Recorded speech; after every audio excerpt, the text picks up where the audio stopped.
The blizzard came like judgment, white and merciless, swallowing the Wyoming plains whole.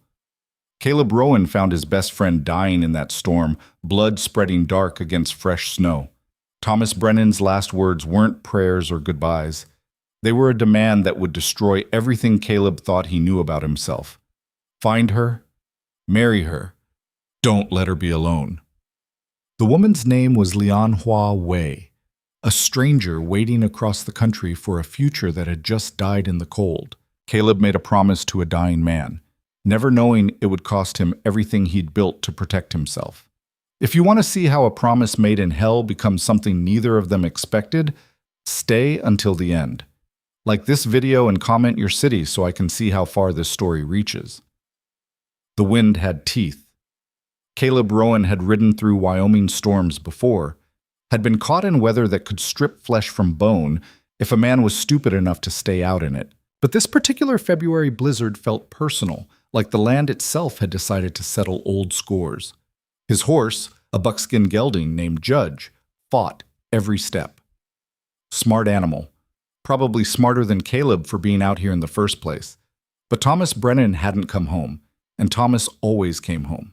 They'd known each other since childhood, two boys who'd survived the kind of hardships that either made you brothers or enemies. No middle ground. They'd chosen brothers, though neither of them was fool enough to say it out loud. Men didn't talk like that. They just showed up when it mattered. Thomas hadn't shown up. Caleb squinted against wind that felt like broken glass. Visibility was maybe 10 feet on a good guess, less when the gusts hit hardest. The ranch was 3 miles back. He'd already searched 2, moving in a grid pattern that made sense on paper but felt increasingly hopeless in practice. "Thomas!" His voice disappeared into the white void. Judge's ears flicked backward, the only sign the horse had heard anything at all. They pushed forward. Caleb's hands had gone numb an hour ago, maybe 2. Time got strange in weather like this. The cold worked its way through wool and leather like they were nothing, finding skin, then bone, then something deeper. He'd seen men die from exposure, seen what the cold did when it got inside you, how it made you sleepy first, made you want to rest, how it lied. Another 100 yards. The snow was knee-deep on Judge, deeper in the drifts. Caleb almost missed him, would have, except Judge suddenly stopped, planted his feet, refused to move. "Come on, boy." Then he saw it, a shape in the snow that wasn't rock or sagebrush, dark against white. Caleb was off the horse before conscious thought, stumbling through a drift, falling to his knees beside what he'd found. Thomas. "No, no, no, no." The words came out ragged, frost forming on his beard as he spoke. He grabbed Thomas's shoulder, turned him over. His friend's eyes opened. Barely. "Took you long enough." Thomas's voice was a whisper, each word an obvious effort. Blood had frozen on his temple, dark red turned black. His left leg bent at an angle that made Caleb's stomach turn. "Horse through you?" Something spooked him. "Cliff, I didn't see." Thomas coughed, and the sound was wet. Bad. Left leg's broke. Maybe ribs, too. Caleb was already moving, checking injuries with hands that shook from more than cold. The leg was definitely broken.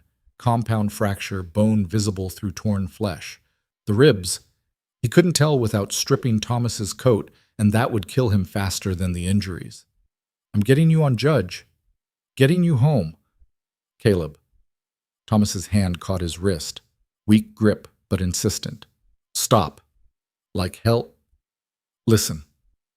Blood on his lips now. That wet sound in his chest getting worse. "I'm not making it back. We both know it. You don't know that. I do." Thomas tried to smile. Failed. "Been out here 3 hours, maybe 4. Can't feel anything below my chest anymore. That's not the cold. Internal bleeding." Caleb had seen it before, in the war. Men who looked fine on the outside while everything inside slowly drowned. "I can still—" "You can't." Thomas's grip tightened just slightly. "But you can do something else. Promise me." "Anything." "Liar. You don't even know what I'm gonna ask. Another wet cough, more blood. There's a woman, Chinese, name's Lianhua Wei. Caleb went still. We've been writing letters 6 months now. She's in San Francisco. Came over 3 years ago. Lost her family to cholera. Been working, saving money. I asked her to marry me. She said yes. The wind howled, snow kept falling. She's supposed to come here next month. We were gonna get married, start a life. Thomas's eyes locked on Caleb's, suddenly intense despite the dying light in them. You have to find her, marry her. Don't let her be alone. Thomas, I can't. You can. Each word coming harder now. She's got nobody. Crosses the country. Arrives here. Finds out I'm dead. She'll have nothing. Nobody. You know what happens to Chinese women alone out here. You know. Caleb did know. Had seen it. The cruelty. The way some men treated anyone who looked different, spoke different. The way they treated women who had no protection. Please. Thomas's hand was getting cold now, even through the glove. You're the only person I trust with this, the only good man I know. Promise me. I don't believe in marriage, you know that. I know, don't care. Promise me anyway. The wind screamed, Judge stamped nervously, sensing death the way horses do. What if she doesn't want? She'll want. She's strong, smart, practical, not some fragile flower. She'll understand. Thomas coughed again, worse this time. Red bubbles on his lips. But she needs a chance. Safe place. Good man. You're both. Promise me. Caleb looked at his friend, his brother in everything but blood, dying in the snow because of bad luck and a spooked horse and the 100 other things that killed men out here. I promise. Swear it. On everything. We've been through. Every battle. Every year. Swear it. I swear. On my life. I'll find her. I'll marry her. I'll keep her safe. Thomas smiled, actually smiled. You're gonna hate me for this. Already do. Liar. Thomas's breathing was getting shallow, fast. Letters are in my desk, top drawer, everything you need to find her. Tell her. He stopped, struggled. Tell her I'm sorry that I wanted to be the one. I'll tell her. And Caleb? Don't be yourself. Don't be cold. She deserves better than your usual bullshit. Despite everything, Caleb almost laughed. I'll try. Another lie, but I appreciate it. Thomas's eyes started to close. It's getting dark. I know. I'm not scared. That's weird, right? No, not weird. Good.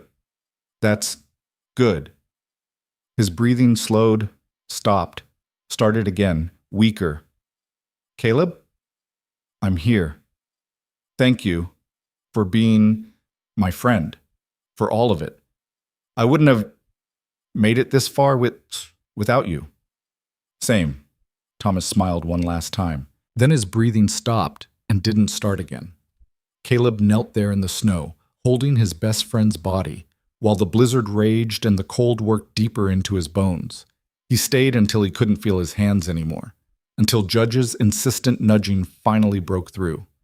Getting Thomas's body onto the horse was the hardest thing Caleb had ever done. Harder than any battle. Harder than any of the 100 terrible things he'd survived. The ride back took hours. The storm didn't care about grief. 3 days later, they buried Thomas Brennan on a hillside overlooking the valley he'd loved. 20 people showed up, which was a good turnout for Wyoming in February. The pastor said words that probably meant something to somebody. Caleb stood apart from the others, jaw tight, eyes dry. He hadn't cried. Wouldn't. That wasn't how he was built. After everyone else left, he stood alone by the fresh grave, snow starting to fall again. You son of a bitch, he said quietly. You knew exactly what you were doing. Knew I couldn't say no. Not to you. Not like that. The wind was his only answer. I don't know how to do this. Don't know how to be what she needs. What anyone needs. He stopped, jaw working. But I swore. So I'll figure it out. He turned and walked back to his horse, shoulders straight, steps steady, a promise made in blood and snow. Now he had to keep it. Thomas's house felt wrong without him in it. Caleb had been here hundreds of times over the years, but always with Thomas present, cooking something over the stove, reading by the fire, fixing whatever needed fixing. The silence now felt like a living thing, pressing in from all sides. He forced himself to move. Top drawer of the desk. That's what Thomas had said. The letters were there, tied with a ribbon that looked new, expensive, the kind of thing Thomas would have bought special for something that mattered. Caleb sat in Thomas's chair and started reading. The first letter was dated 8 months ago, formal, careful, written in English that was precise to the point of stiffness, the kind that came from learning the language as an adult, translating thoughts before writing them down. Dear Mr. Brennan, I am writing in response to your advertisement. My name is Lianhua Wei. I am 26 years old, originally from Guangdong Province, China. I came to San Francisco 3 years ago with my family. They died within 6 months. Cholera took them all. I have been working since then, cleaning houses, sewing, whatever work I can find that allows me to save money. I want to leave San Francisco. The city has too many ghosts. Your advertisement said you want a wife who is honest and strong, that you're not interested in romance, only partnership. I appreciate this honesty. I do not believe in fairy tales anymore either. If you are willing to consider a Chinese woman, I am willing to consider your proposal. I have no family to object, no ties to keep me here, only the desire for something different than what I have. I will wait for your response. Lianhua Wei Caleb read it twice, then reached for the next letter. Thomas's response was like him, straightforward, honest, without pretense. Dear Miss Wei, thank you for your honesty. I appreciate it more than you know. I don't care that you're Chinese. I care that you're willing to work, to build something, to not give up when things get hard. That matters more than where you're from. I own a ranch outside Clearwater, Wyoming. It's not much, but it's mine. The work is hard. The winters are brutal. The town is small and most people are decent, but some aren't. I won't lie and say you won't face prejudice. You probably will. But you'll have a home. You'll be safe. And you'll have a partner who will stand with you, not against you. If that sounds like something you want, write back. Tell me more about yourself. Not the things you think I want to hear, the truth. Thomas Brennan. The correspondence continued. Letter after letter, growing warmer but never losing that bedrock of honesty that had apparently drawn them to each other. Lianhua wrote about her family, her father who had been a scholar, her mother who taught her to read when girls weren't supposed to learn, about the voyage across the ocean, the terror and hope mixed together, about watching her family die and feeling like she'd died too, except her body hadn't gotten the message. Thomas wrote about the war, about coming back broken and having to rebuild himself piece by piece, about buying the ranch with money he'd saved, building something with his own hands because it was the only thing that made sense anymore. They were both survivors, both scarred, both looking for something stable in a world that kept shifting under their feet. By the 20th letter, Thomas had proposed. Simple. Direct. I think we could be good partners. I think we could build something worth having. Will you marry me? Lianhua's response came 3 weeks later. Yes. That was it. One word. But Thomas had drawn hearts in the margins of that letter, like some lovesick boy. Caleb stared at them, throat tight. The last letter was from Lianhua, dated 2 weeks ago, before the storm, before everything. Dear Thomas, I have purchased my train ticket. I will arrive in Clearwater on March 15th. I am nervous, excited, terrified. All of these things at once. I have been preparing myself, learning to cook American food, practicing my English with the women I work for, saving every penny so I can contribute to our household when I arrive. I do not expect romance. I do not expect easy happiness. But I expect honesty and partnership and the chance to build something that is ours. I hope that is enough. I will see you soon. Lianhua Caleb set the letter down, hands shaking slightly. March 15th. That was 2 weeks away. In 2 weeks, a woman would arrive expecting to marry Thomas Brennan. expecting a future they'd built together through months of careful letters and cautious hope. Instead, she'd find Caleb. He stood up, paced to the window. Snow was falling again, gentle this time, the kind that made everything look clean and new. He should write to her, explain, let her decide if she wanted to come at all, or if she'd rather stay in San Francisco. It was the decent thing to do. But he remembered Thomas's words. You know what happens to Chinese women alone out here? You know. He did know. And San Francisco wasn't much better. A woman alone, with no family, no protection. She'd be vulnerable no matter where she was. At least here she'd have a chance. A home. Protection. At least here he could keep his promise. Caleb went back to the desk, found paper and pen, started writing. Dear Miss Wei. He stopped, crossed it out, started again. Dear Lianhua, my name is Caleb Rowan. I was Thomas Brennan's closest friend. I am writing to tell you that Thomas died 2 weeks ago. A riding accident during a blizzard. He didn't suffer long. His last request was that I find you and ask you to marry me instead. Before you dismiss this as insane, let me explain. Thomas told me about you in his final moments. He told me you were strong, smart, and practical.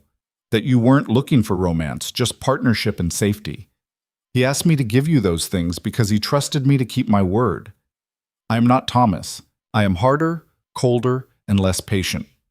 I do not believe in love or fairy tales, but I believe in keeping promises, especially ones made to dying men. I am offering you the same thing Thomas offered, a home, safety, partnership. I will not lie to you or make promises I can't keep. Life here is hard. I am difficult to live with, but you will have security and you will have my protection. If you choose to come, I will marry you as I promised Thomas I would. If you choose not to come, I will send you enough money to establish yourself wherever you'd like to go. The choice is yours. Either way, I will keep my word. The train arrives on March 15th. I will be waiting at the station, whether you're on it or not. Caleb Rowan. He read it over 3 times. It was blunt, harsh even, but it was honest, and Lianhua had made it clear in her letters that she valued honesty above everything else. He folded the letter, addressed the envelope, and rode into town to post it the next morning. The response came faster than he expected. A telegram, not a letter. Arriving as planned, March 15th, 2 p.m., Lianhua Wotuai. Caleb stared at the telegram for a long time. 10 words. No explanation, no questions. Just a statement of fact. She was coming. He had 2 weeks to figure out what the hell he was going to do. The town of Clearwater had opinions about Caleb Rowan. Most of them weren't positive. He heard the whispers at the general store when he came in for supplies. Saw the looks when he walked down the street. Everyone knew about Thomas's death. Everyone knew about the letters. Small towns didn't have secrets. They had public knowledge wrapped in polite fiction. Heard you're getting married, Sarah Chen said as she tallied his purchases. She was one of 3 Chinese families in Clearwater, ran the store with her husband. Good people. Fair. News travels. Always does.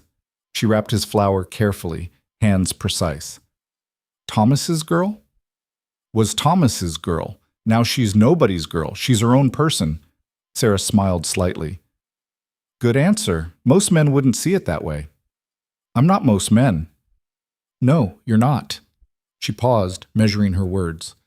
It won't be easy. For her, I mean, being Chinese here. I know. Do you? Sarah met his eyes. Really know? Because knowing it and living it are different things. I've been here 15 years. Some people still treat me like I arrived yesterday, like I'm temporary, like I don't belong. Anyone gives her trouble, they'll answer to me. That's what John said too, when we got married, and he's meant it, still does. But he can't be everywhere, can't stop every look, every whisper, can't make people see her as a person instead of something else. Caleb absorbed this. What would you do? If you were her? Sarah considered. I'd make myself indispensable. Find something this town needs that only I can provide. Then they have to respect me, even if they don't want to. She handed him his wrapped packages. And I'd marry someone who wouldn't fold the first time things got hard. Someone who keeps his word even when it costs him. That's supposed to be me? Is it? Caleb picked up his supplies. I made a promise. I keep my promises. Then you're already better than most. Sarah's expression softened slightly. Bring her by the store when she arrives.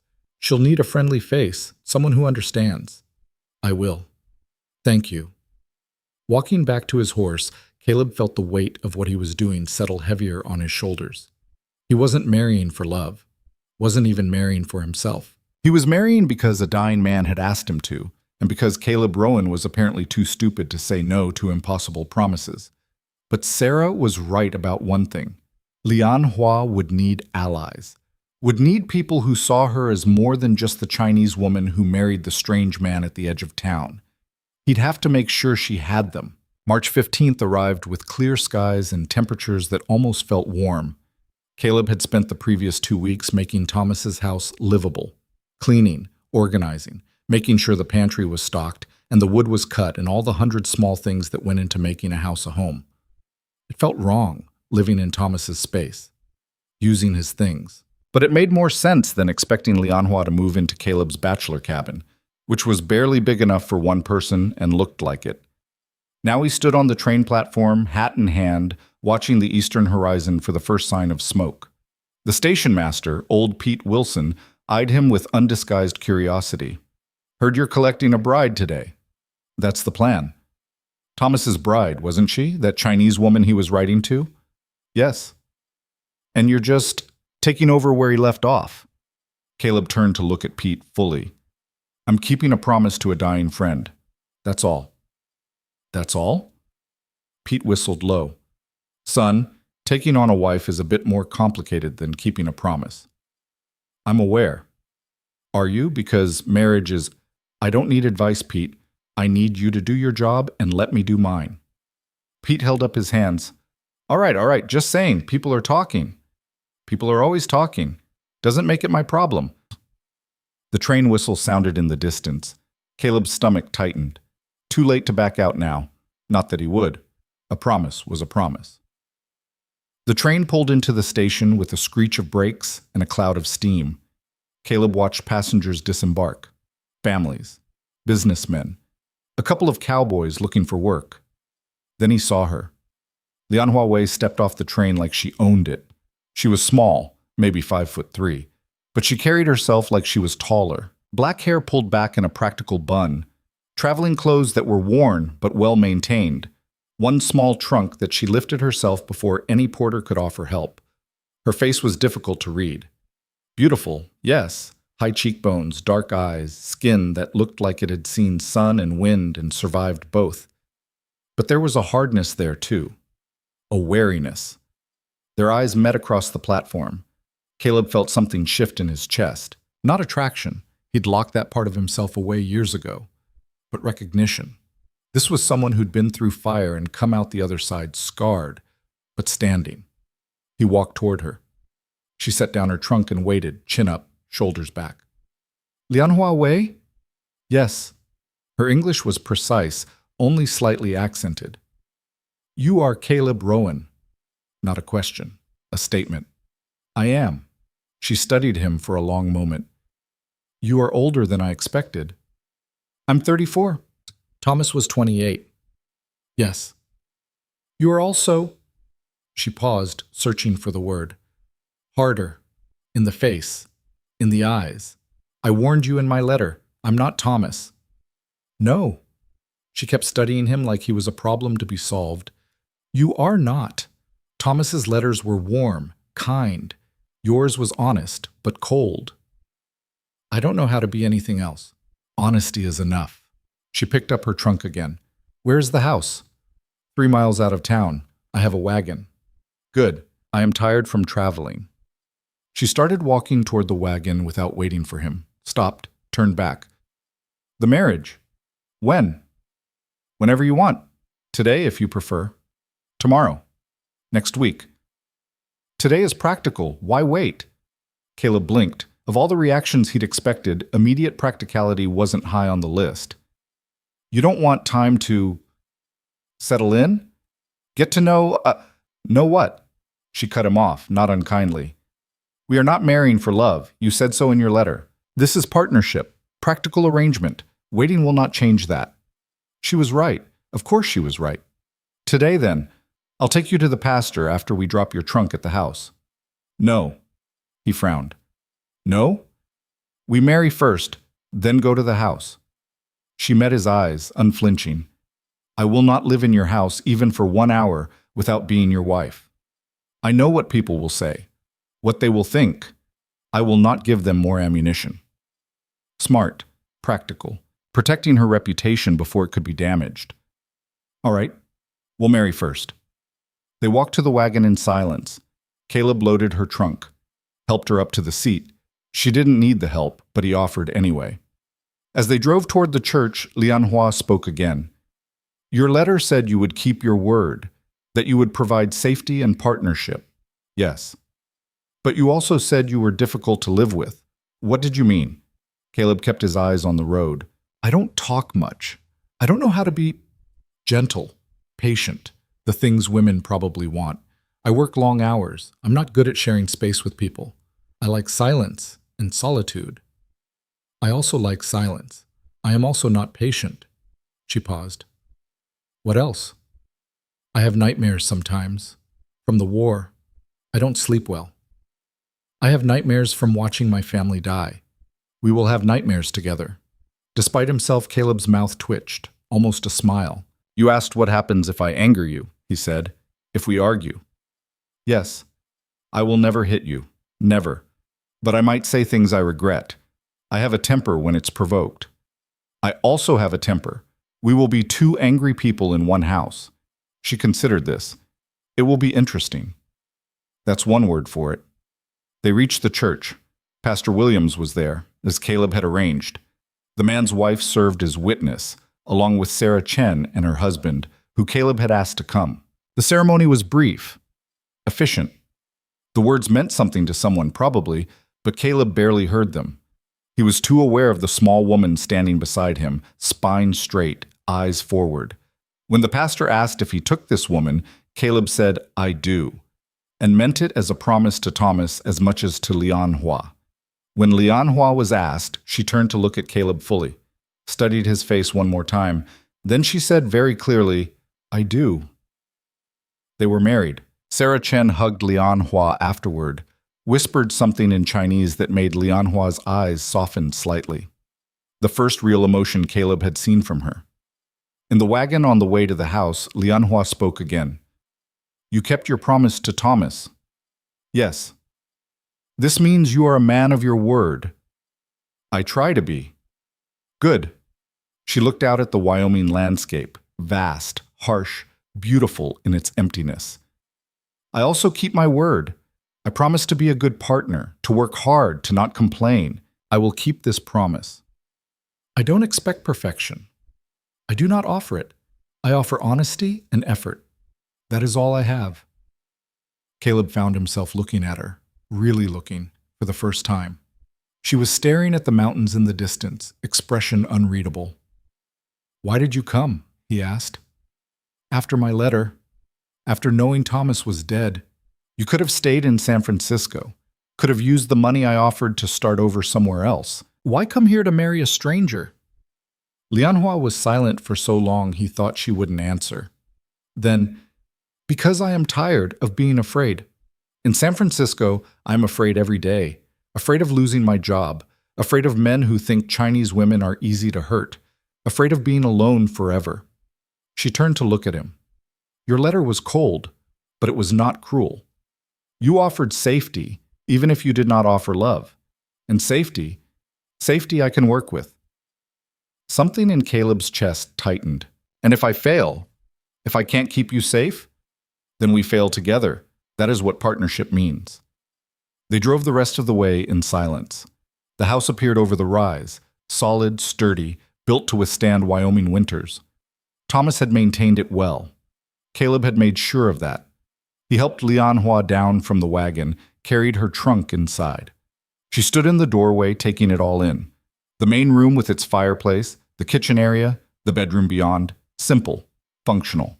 Nothing fancy, but clean and well made. Thomas built this? She asked. Most of it. I helped with the roof.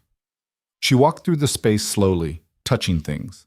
The table, the chairs, the stove.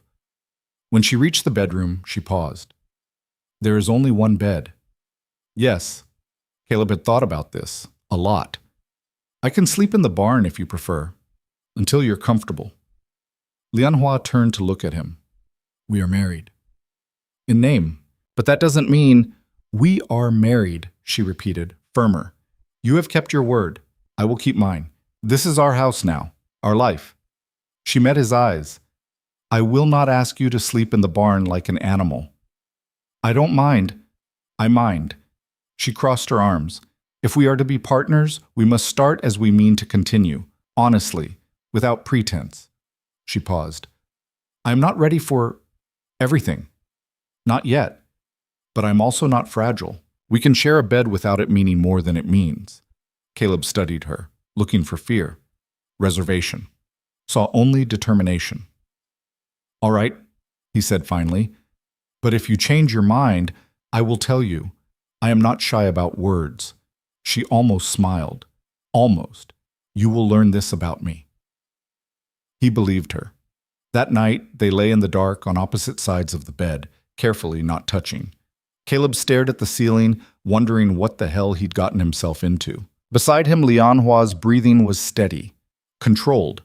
Not the breathing of someone asleep, but someone determined not to show weakness. Caleb? Her voice was quiet in the darkness. Yes? Thank you for keeping your promise, for giving me a chance. You don't have to thank me. Yes, I do. Not many men would do what you did. Pause. Not many good men, anyway. Caleb didn't know what to say to that, so he said nothing. Eventually, Lianhua's breathing deepened, evened out. She slept. Caleb stayed awake longer, thinking about promises and dying men and the strange woman now wearing his ring. He'd kept his word to Thomas. Now he had to figure out how to keep his word to her. Outside, the Wyoming wind whispered across the plains, carrying the last of winter toward spring. Inside, two strangers lay in the dark, bound by promises and necessity, and something neither of them had names for yet. The story was just beginning. The first week passed in careful silence. They moved around each other like dancers learning unfamiliar steps, cautious, measured, always aware of where the other person was. Lianhua rose before dawn, had coffee ready when Caleb came in from checking the animals. He nodded his thanks, drank it standing by the stove, then disappeared back outside. She spent those early days exploring the property, learning the rhythm of the place. The chicken coop that needed repair. The garden plot, still frozen but showing potential. The small barn where Caleb kept Judge and two other horses. Everything was functional but worn. Thomas had maintained what was necessary, but clearly hadn't had time or energy for improvements. Lianhua made mental lists. Things that needed fixing, things that could wait, things that would make this house feel less like Thomas's ghost and more like something that belonged to both of them. She didn't share these lists with Caleb, not yet. She was still learning him, his silences, his routines, the way he went still when someone approached too quickly. War damage, she recognized. She'd seen it in Chinese veterans too, that particular kind of wariness. On the fourth day, she found Thomas's letters in the desk drawer. She'd been looking for paper to write a supply list when her hand brushed the ribbon-tied bundle. She pulled them out, recognized her own handwriting on the envelopes. Every letter she'd sent. Thomas had kept them all. Lianhua sat at the desk and read through their correspondence, both sides of it, since Thomas's letters to her were there too, returned from the San Francisco boarding house where she'd been staying. It hurt more than she'd expected. Reading Thomas's words, remembering the cautious hope she'd felt writing back. They'd been building something, the two of them, something real, even if it had only existed on paper. You all right? She jumped. Caleb stood in the doorway, hat in hand, watching her with those unreadable eyes. I found the letters, she said. I'm sorry. I was looking for paper and they're yours. You don't have to apologize. Lianhua set them down carefully. Did you read them? Yes. After Thomas died, I needed to understand what I was promising to continue. She studied his face. And now? Do you understand? Caleb was quiet for a long moment. Then he stepped into the room, pulled out the other chair, sat down across from her. I understand that Thomas saw something in you that made him believe you could handle this life. That you were strong enough, smart enough. That you weren't looking for someone to save you, just someone to stand with you. And you? Do you see these things? I see someone who crossed an ocean alone, who survived losing everyone, who got on a train to marry a dead man's friend because the alternative was worse. He paused. Yeah, I see strength, whether I understand it or not. Lianhua felt something shift in her chest. Not attraction, not yet, but recognition. The same thing she'd seen in his face that first day on the platform. Thomas wrote that you were a good man, she said quietly. In his letters, he said you were difficult, but good. That you kept your word no matter what it cost. Thomas saw the best in people. Sometimes things that weren't there. I don't think so. Lianhua gathered the letters, retied the ribbon. I think he saw clearly. You just don't want to believe good things about yourself. Caleb's jaw tightened. You don't know me well enough to say that. No, but I know men who have been to war, men who came back broken and angry and determined to never let anyone close again. She met his eyes. My father was one, after the Taiping Rebellion. He survived, but something in him died. He spent the rest of his life trying to protect us by pushing us away. Did it work? No, it just made him lonely. She stood, placing the letters back in the drawer. I will not let you be lonely, Caleb Rowan. We are partners. That means I am here, whether you want me to be or not. She walked past him to the kitchen, started preparing dinner. Behind her, she heard Caleb sit for another moment, then stand, then go back outside without a word. But that night, he ate at the table with her instead of taking his plate to the barn. Small steps. 3 days later, the first test came. Lianhua had walked into town for supplies, flour, sugar, fabric for new curtains. The general store was busy, full of women doing their weekly shopping. She felt their eyes on her the moment she entered. Sarah Chen smiled in greeting, but the other women went silent, watchful. Lianhua ignored them. She'd dealt with worse in San Francisco. At least here, no one had spit at her yet. She was examining fabric when she heard the whisper. Can't believe Caleb married her. Thomas's Chinese woman, like some kind of charity case. Another voice, trying to be quiet but failing. It's indecent, is what it is. Thomas barely cold in the ground, and Caleb takes over the whole arrangement, like she's property to be inherited. Lianhua's hand stilled on the fabric. She kept her face neutral, but her heart was pounding. Maybe she didn't have a choice, a third woman said. Maybe Caleb didn't give her one. He's always been strange. Hard. Who knows what he threatened? That's enough. The voice cut through the whispers like a knife. Lianhua turned to see an older woman standing near the counter, gray hair pulled back, eyes sharp as glass. Margaret Porter, the mayor's wife. She'd been introduced at the wedding but hadn't spoken much. Excuse me? One of the gossiping women bristled. I said that's enough, Helen. Margaret's voice was pleasant but firm. You're spreading nonsense about people you don't know. I know Caleb Rowan. You know rumors about Caleb Rowan. There's a difference. Margaret walked over to where Lianhua stood, picked up a bolt of blue fabric. This would look lovely in your kitchen. Brings out the light. Lianhua found her voice. Thank you. Don't thank me for stating facts. Margaret turned to face the other women. For those who are interested in truth rather than gossip, Caleb Rowan kept a promise to a dying friend. He married this young woman because Thomas Brennan asked him to, and because he's a man of his word. That's called honor, not indecency. Helen flushed. Well, I still think, what you think doesn't concern me, Helen. What concerns me is Christian charity and basic human decency, both of which seem to be in short supply this morning. Margaret looked at each woman in turn. This town is small enough without us making it smaller with meanness. Mrs. Rowan is one of us now. I suggest we act like it. The silence that followed was thick and uncomfortable. Then Sarah Chen spoke from behind the counter. I agree with Margaret, and I'll add that anyone who wants to gossip about Mrs. Rowan can do it elsewhere, not in my store. One by one, the women found reasons to finish their shopping and leave. Helen shot Lianhua a look that was pure venom, but she left too. When they were gone, Lianhua let out a breath she hadn't realized she was holding. Thank you, she said to Margaret. You didn't have to. Yes, I did. Margaret set down the fabric. I've lived in this town 40 years. I've seen what happens when people decide someone doesn't belong. It's ugly and it's wrong, and I'm too old to pretend otherwise. Still, I appreciate it. Margaret studied her for a moment. How are you settling in? Is Caleb treating you well? He is distant, quiet, but he is not cruel. That's Caleb. He's been that way since the war. Lost something over there, came back different. But Thomas always said there was still good in him, buried deep. She paused. Give him time. And don't let people like Helen make you feel small. You're worth 10 of her. After Lianhua finished her shopping, Sarah walked her to the door. It won't always be like this, Sarah said quietly. Some people will warm up, some won't. You just have to decide which ones matter. Does it get easier, being the outsider? Sarah smiled sadly. No, but you get stronger and eventually you stop caring what they think. Lianhua walked home with her purchases, Margaret's words and Sarah's warning both echoing in her head.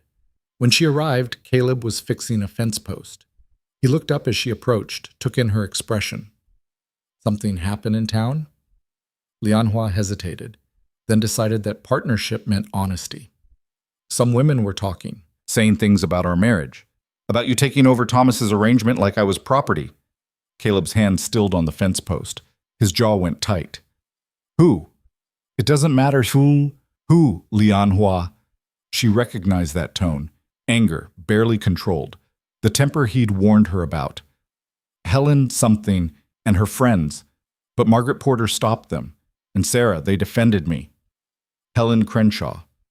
Caleb drove the post into the ground with more force than necessary. She's had a poisonous tongue since I was a kid, likes making other people feel small so she can feel big.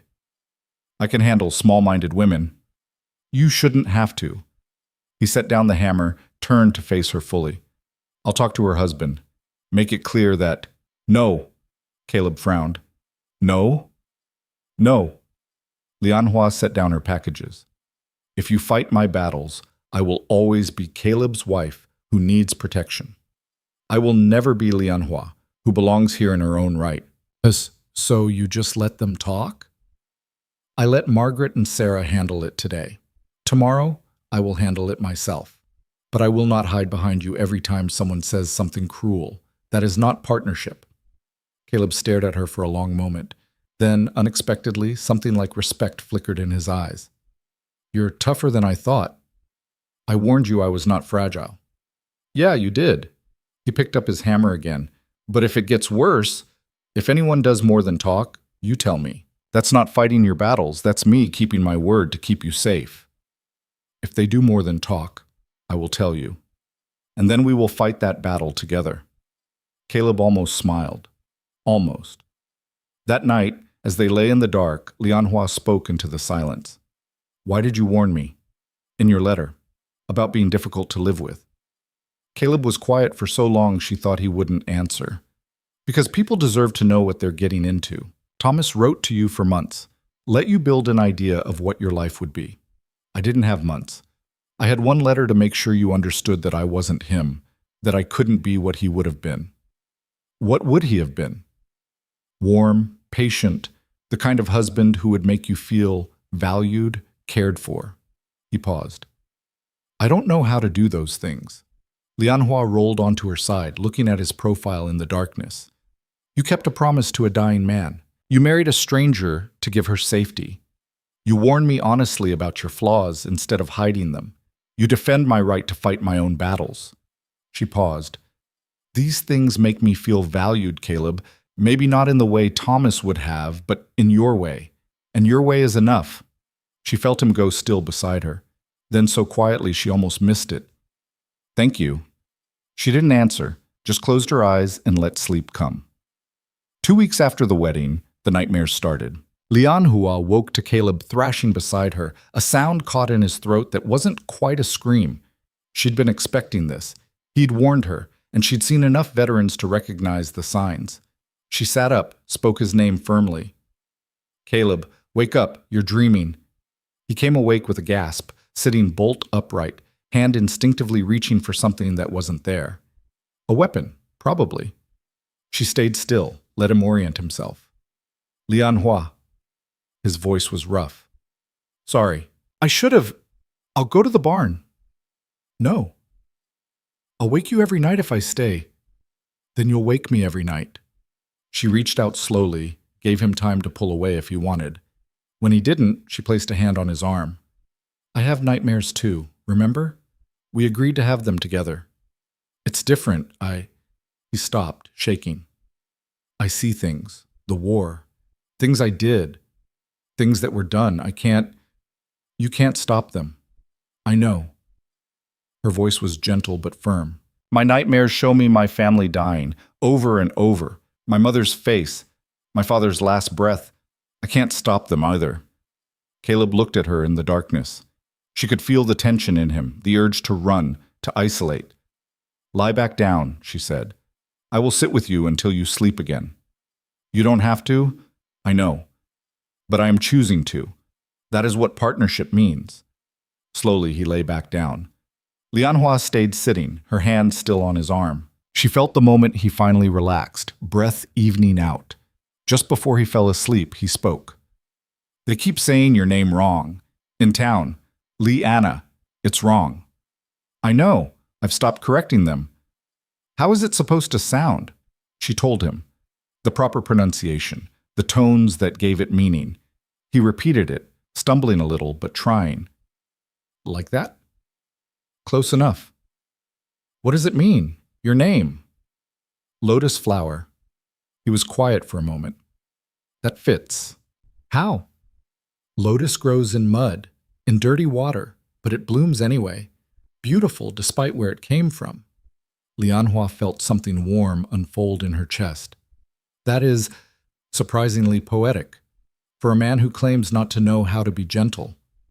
Must be the exhaustion talking. Must be. But he'd said her name right, had asked what it meant. Small things, maybe, but they mattered.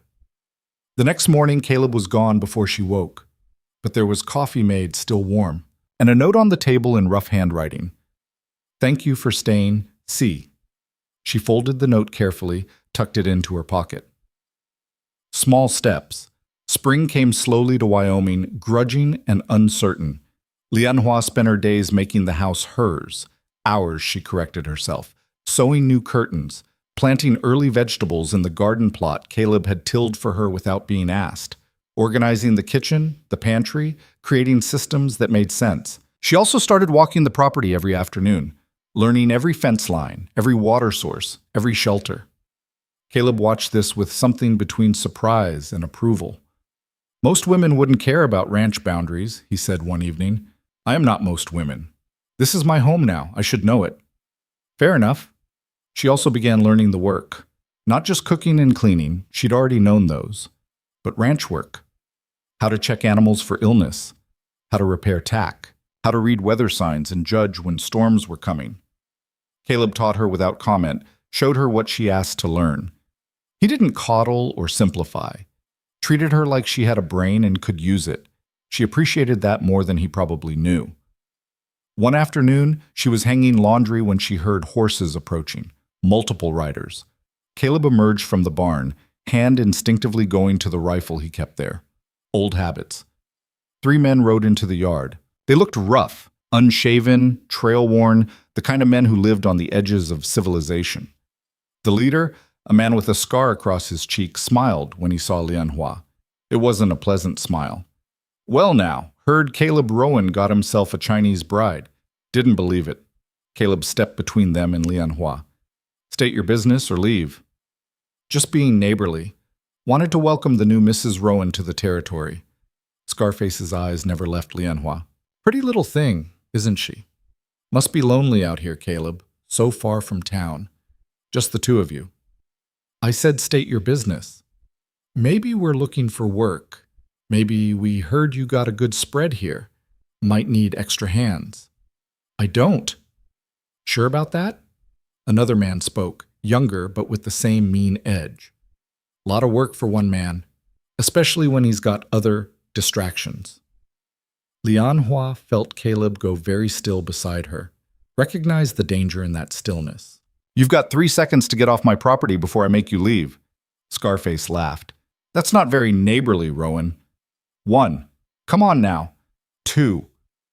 The men exchanged glances. Something in Caleb's voice made even them wary.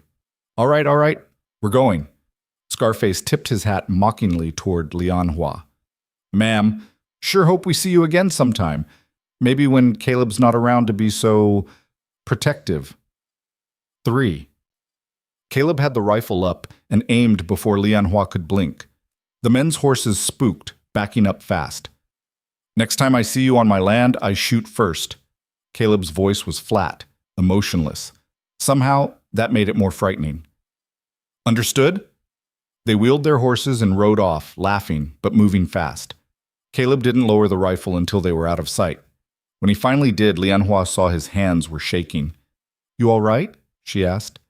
Fine. You? I have seen worse men. In San Francisco. They'll come back. Caleb's jaw was tight. Maybe not today. Maybe not tomorrow. But men like that always come back. Then we will be ready. He looked at her. We? You think I cannot shoot a rifle? My father taught me. I am not expert, but I can hit what I aim at.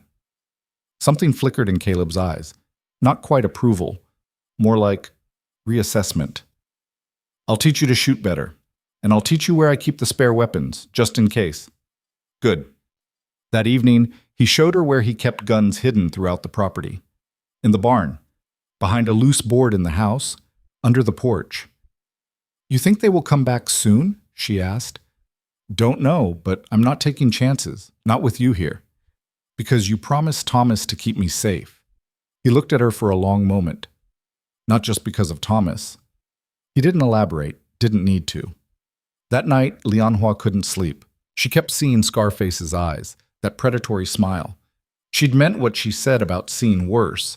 San Francisco had shown her exactly what men were capable of when they thought a woman had no protection. But she'd also seen what Caleb had become in those few seconds. The soldier underneath the rancher. The killer underneath the quiet man who made her coffee in the mornings. It should have frightened her. Instead, it made her feel safe. You're thinking too loud. Caleb's voice came from beside her. Sorry. Don't be. I can't sleep either. He paused. They scared you. They did, but not as much as they should have. Why not? Because I knew you would protect me, and because I trust myself to fight if needed. She turned her head to look at him. I am not a helpless flower, Caleb. I can bend, but I will not break. I know. He was quiet for a moment. You remind me of someone. From the war. Who? A nurse. Woman named Catherine. She worked in the field hospitals, right in the middle of the fighting. Saw horrible things every day. But she never flinched. Never quit. Just kept doing what needed doing. What happened to her? She married a soldier after the war. Last I heard, they had a farm in Ohio. 3 kids. He paused. She was the strongest person I ever met. Until you. Lianhua felt warmth spread through her chest. That is quite a compliment, from a man who does not give them easily. It's not a compliment. It's an observation. Still, I will take it. They lay in silence for a while. Then Caleb spoke again. I meant what I said earlier, about not just keeping you safe because of Thomas. You've become important to this place, to the routine. He stopped, struggling with words. To me. Lianhua's breath caught. Caleb, I'm not good at this, at saying things. But you should know that you matter, not as Thomas's choice, as mine. She reached out in the darkness, found his hand, squeezed it. He squeezed back. Neither of them let go. The next morning, Caleb started teaching her to shoot properly. He was a patient teacher when it came to practical skills, showed her stance, breathing, how to account for wind and distance. Lianhua absorbed it all, practiced until her shoulder ached from the rifle's kick. You're a fast learner, he said, watching her hit a target 3 times in a row. I had good motivation. Those men yesterday? They won't be back for a while, but when they do come, it won't be direct. Men like that are cowards. They'll wait until they think you're alone. Then I will make sure I am never unprepared. He almost smiled. Thomas was right about you. What did he say? That you were a survivor, that you'd been through hell and come out standing, that you didn't need saving, just a chance. Lianhua lowered the rifle. Did he say anything else? He said you'd probably be the one saving me, not the other way around. Caleb's expression was hard to read. I'm starting to think he was right about that too. Before she could respond, they heard a wagon approaching. It was Margaret Porter, with Sarah Chen beside her. We've come calling, Margaret announced, climbing down with Sarah's help. Figured it was time to properly welcome you to the neighborhood. Lian Hua invited them in, served tea that Sarah had brought as a gift. The three women sat at the table while Caleb excused himself to work in the barn, clearly uncomfortable with social calls. How are you settling in? Margaret asked. Truly, not what you think we want to hear. Lian Hua considered lying, decided against it. It is hard, but not impossible. Caleb is difficult, but honest, and I prefer honest difficulty to comfortable lies. Sarah smiled. That's the right attitude. John was difficult too when we first married. Still is sometimes, but he's a good man underneath. So is Caleb, Margaret added. He just doesn't know how to show it most of the time. The war did something to him, to a lot of them. I know, I can see it. Lian Hua paused. Did you know Thomas well? Both women exchanged glances. We did, Margaret said gently. He was a sweet man, kind, probably would have made a good husband. But, Lian Hua heard the unspoken word, but he was also soft? In some ways, good-hearted, but maybe not hard enough for this land. Margaret chose her words carefully. Caleb is harder, colder on the surface, but there's strength there that Thomas didn't have. Different strengths, different weaknesses. Thomas would have loved you gently, Sarah said. Caleb will protect you fiercely. Neither is wrong, just different. Lian Hua absorbed this. You think I made the right choice, coming here? I think you made the only choice you could, Margaret said. And I think you're strong enough to make it work. The question is whether Caleb is strong enough to let you in. He is trying, slowly. That's all you can ask. Sarah reached across the table, squeezed Lian Hua's hand. And you have us now. If you need help, advice, or just someone to talk to, you come find us. You're not alone. After they left, Lian Hua stood at the window, watching the wagon disappear down the road. Caleb came up behind her. What did they want? To make sure you were not mistreating me. And? I told them you were difficult but honest, that I preferred it to comfortable lies. He stood beside her, quiet for a moment. Did you mean that? Yes. Why? She turned to look at him. Because lies are how people get hurt. My father lied to my mother about how sick he was. Let her believe he would recover when he knew he was dying. She never forgave him for that, not for dying, but for lying about it. Caleb's expression softened slightly. I won't lie to you, even when the truth is hard. I know. That is why I trust you. Something passed between them in that moment. Not love. They weren't there yet. But something real. Something growing. Partnership deepening into something more. That night, when the nightmares came for both of them, they woke each other, sat together in the darkness until the fear faded. And when they lay back down, Lian Hua's head found Caleb's shoulder without conscious thought. He didn't pull away. Progress, measured in inches, in small gestures, in words spoken and silences shared. The spring continued its slow arrival, and with it, the careful blooming of something neither of them had expected. Trust. Trust was one thing. The men coming back was another. They returned 6 weeks after their first visit, and they brought friends. Lian Hua was alone when they came. Caleb had ridden to the north pasture to check on fence damage from spring runoff. She'd told him to go, that she'd be fine for a few hours. He'd hesitated, jaw tight, but finally nodded. Rifles behind the door. You remember where the others are? I remember. Anyone comes that you don't know, you don't open the door, you don't talk to them. You get the rifle and you wait for me. I know, Caleb. He'd kissed her forehead before leaving, a gesture that had become habit over the past weeks, though neither of them acknowledged it. Small intimacies creeping in around the edges of their careful arrangement. She was kneading bread dough when she heard the horses, 4 of them this time, maybe 5. Her hands stilled. Moving quickly, she wiped the flour from her hands, retrieved the rifle from behind the door, checked that it was loaded. Then she stood at the window, slightly to the side, so she could see without being easily seen. Scarface was back. The younger man, too, and 3 others she didn't recognize. They dismounted slowly, deliberately, spreading out around the house like they were surrounding prey. "Mrs. Rowan!" Scarface's voice was falsely cheerful. "We know you're in there. Just want to talk, that's all." Lianhua said nothing.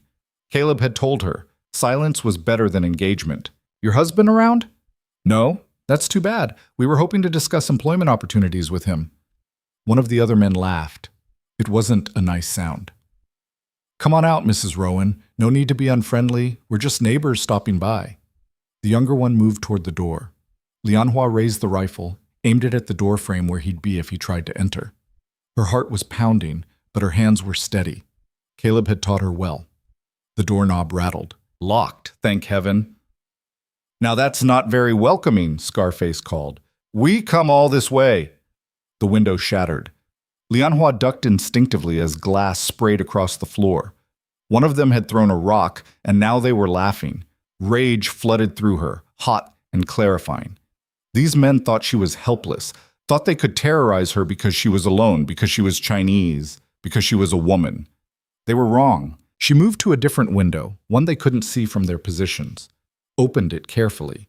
Then she fired the rifle into the air, one sharp crack that echoed across the valley. The laughter stopped. "That's a warning," she called out, her English clear and sharp. "The next shot will not be in the air. You are trespassing. You have damaged property. Leave now, or I will defend my home." "You don't have the nerve, China girl." She fired again, this time at the ground near Scarface's feet. Dirt exploded up. His horse spooked, backing up fast. "I said leave." For a moment, nobody moved. Then Scarface's expression changed. The fake friendliness dropped away, replaced by something uglier. "You're making a mistake," he said quietly. "We were being nice. But you don't want nice, do you? That's fine. We can be other things too." "I am counting to 5, Nat. If you're still here, I start shooting to kill. I do not miss. Rowan will come home eventually, and when he does, 1. You think he can protect you all the time? 2. We know people in this territory, people who don't like Chinese. 3.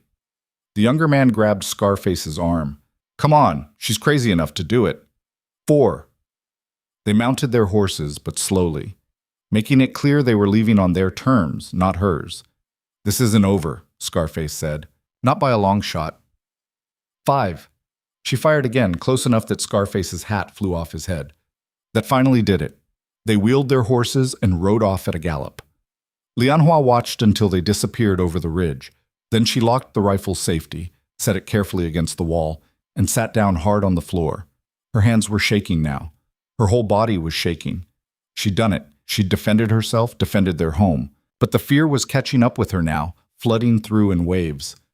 That's how Caleb found her 20 minutes later, sitting on the floor surrounded by broken glass, rifle beside her, shaking. He took in the scene in seconds, the shattered window, the gun, her face. What happened? Not a question, a demand. She told him. Everything. He listened without interrupting, his expression growing darker with each detail. When she finished, he knelt beside her, took her hands in his. They were rough, calloused, warm. "You did exactly right. Everything I taught you. I was so scared." "I know, but you did it anyway. That's what courage is." They said it wasn't over, that they'd come back. Caleb's jaw tightened. "They will, but not alone. Not anymore." He helped her to her feet. "Come on, we're riding to town." "Why?"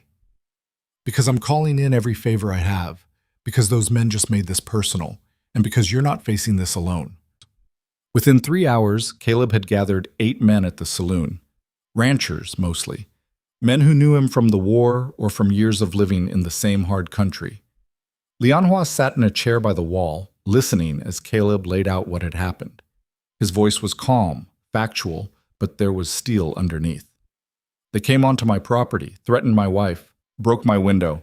That's bad enough. But they'll come back, and next time they'll be bolder. So I'm asking, who's with me?" Tom Morrison, who ran the spread east of theirs, spoke first. "I'm in. Had trouble with that Scarface bastard myself last year. Pete Garner, his name is. Runs with a gang that's been causing problems across 3 counties. Why hasn't the sheriff done anything? Another man asked. Because Garner's smart, never does anything the sheriff can prove. Threats, intimidation, but always just shy of real crime. Tom looked at Caleb. Until now, threatening a woman, damaging property, that's enough to bring the law in.